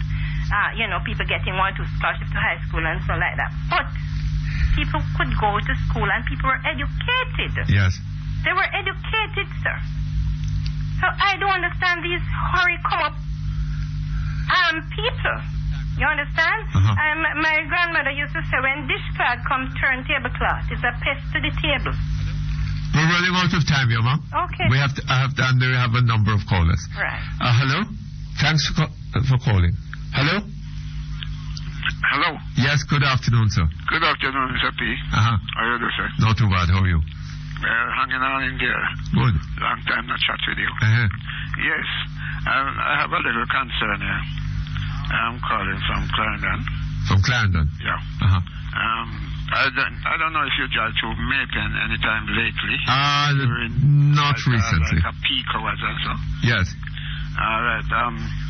For about 9 years now, I've been advising that you should do a little take off some of the destructive attitude on the street by the logging up of the town congestion wise. Yes. I told the authority that coming from Guinea Tree to Old Courthouse should be a one way. They tried it 2 times, but what they do, they start in the middle. That is right in the center of the town. That Yes. is the town would already choke up already. Yes. So it just couldn't work. The next time they tried, they started in the middle, go the other direction. The other direction. And only to just start it from Guinea Tree to Old Quarters and take off the pressure off of the police and the cursing from all of them, from one another. Now that it's taken 9 years before they plan to look at it again, I further now extend it now to the traffic light, from the traffic light to the Old Quarters, one way, and fix up the street them round the town, that the people them they can get a nice flow in the town. And I don't know why they don't want to go towards that. They're just taking the congestion and the congestion in the town, and the police been cursed, everybody against one another. Well, have you spoken to the mayor about it? He gets the letter and all copy of letter about 80 to the other business people. Well, maybe the man to speak to is Mr. McHenry. Well, he got his. Yes. Well, he'll probably be demanding reparations from the mayor for all this. Well. All right, sir. Thank you very much. All the best to you. Okay, hello? Hello? Yeah. Yeah. Could I speak to Mr. Perkins? This is Perkins, Mum. Hello, good afternoon. Good afternoon to you, Mum. You're listening to the radio. Stop listening to the radio. Hello? Mr. Perkins. Yes. You look like the only man smarter than you in Jamaica is Mr. Finn, man. Yes? Because, you know, him come up with that thing where everybody here before the president of the United States got elected the first time, a man come on the radio and say that the young Bush was going to be president and they were going to assassinate him. And, you know, here the people with it all the while I talk about the people said that. Who was it that said that? Somebody said, some prophet. I know we have prophets here, like more people than the population of Jamaica. Oh, is that so? Psychics and prophets and soothsayers and all kind of people. Oh, is that so? But I think that Mrs. Simpson Miller is taking a leaf out of Mr. Seaga book, man. All she needs to do now is get the band people them and them come out with them word of correction and all of that. Like Chapo, you remember Chapo? So it look like Mrs. Simpson Miller is just taking a leaf out of Mr. Seaga's book. And then you know just what you want to make Mr. Finn a rich man, you know, because he has a 50% chance of being right. And what if he's right, Mr. Perkins? What do you think will happen after that? Well, Inflation's going to increase dramatically because of you. I see. You think it's a 50% chance he has of being right? Is either the PNP win or GLP win. Isn't that a 50-50 toss-up? Well, I don't know that it's a 50-50 toss-up. I don't know. No, but who else has a chance of forming the next government? Either the GLP or the PNP, yes, right? But it doesn't follow that there's a 50-50 chance. After either of them winning the forming the next government? Yes, it doesn't follow. How did was this either Labour right or PNP? So yes, sir. One out of whatever. He has a good chance of being right? Anyway, look here. I'm afraid I have to leave you now. We're out of time. All right? Yeah. Sorry about that. Okay, that brings us to the end of Perkins Online for today. We'll be back hopefully tomorrow, usual time and place. We look forward to your company. So long.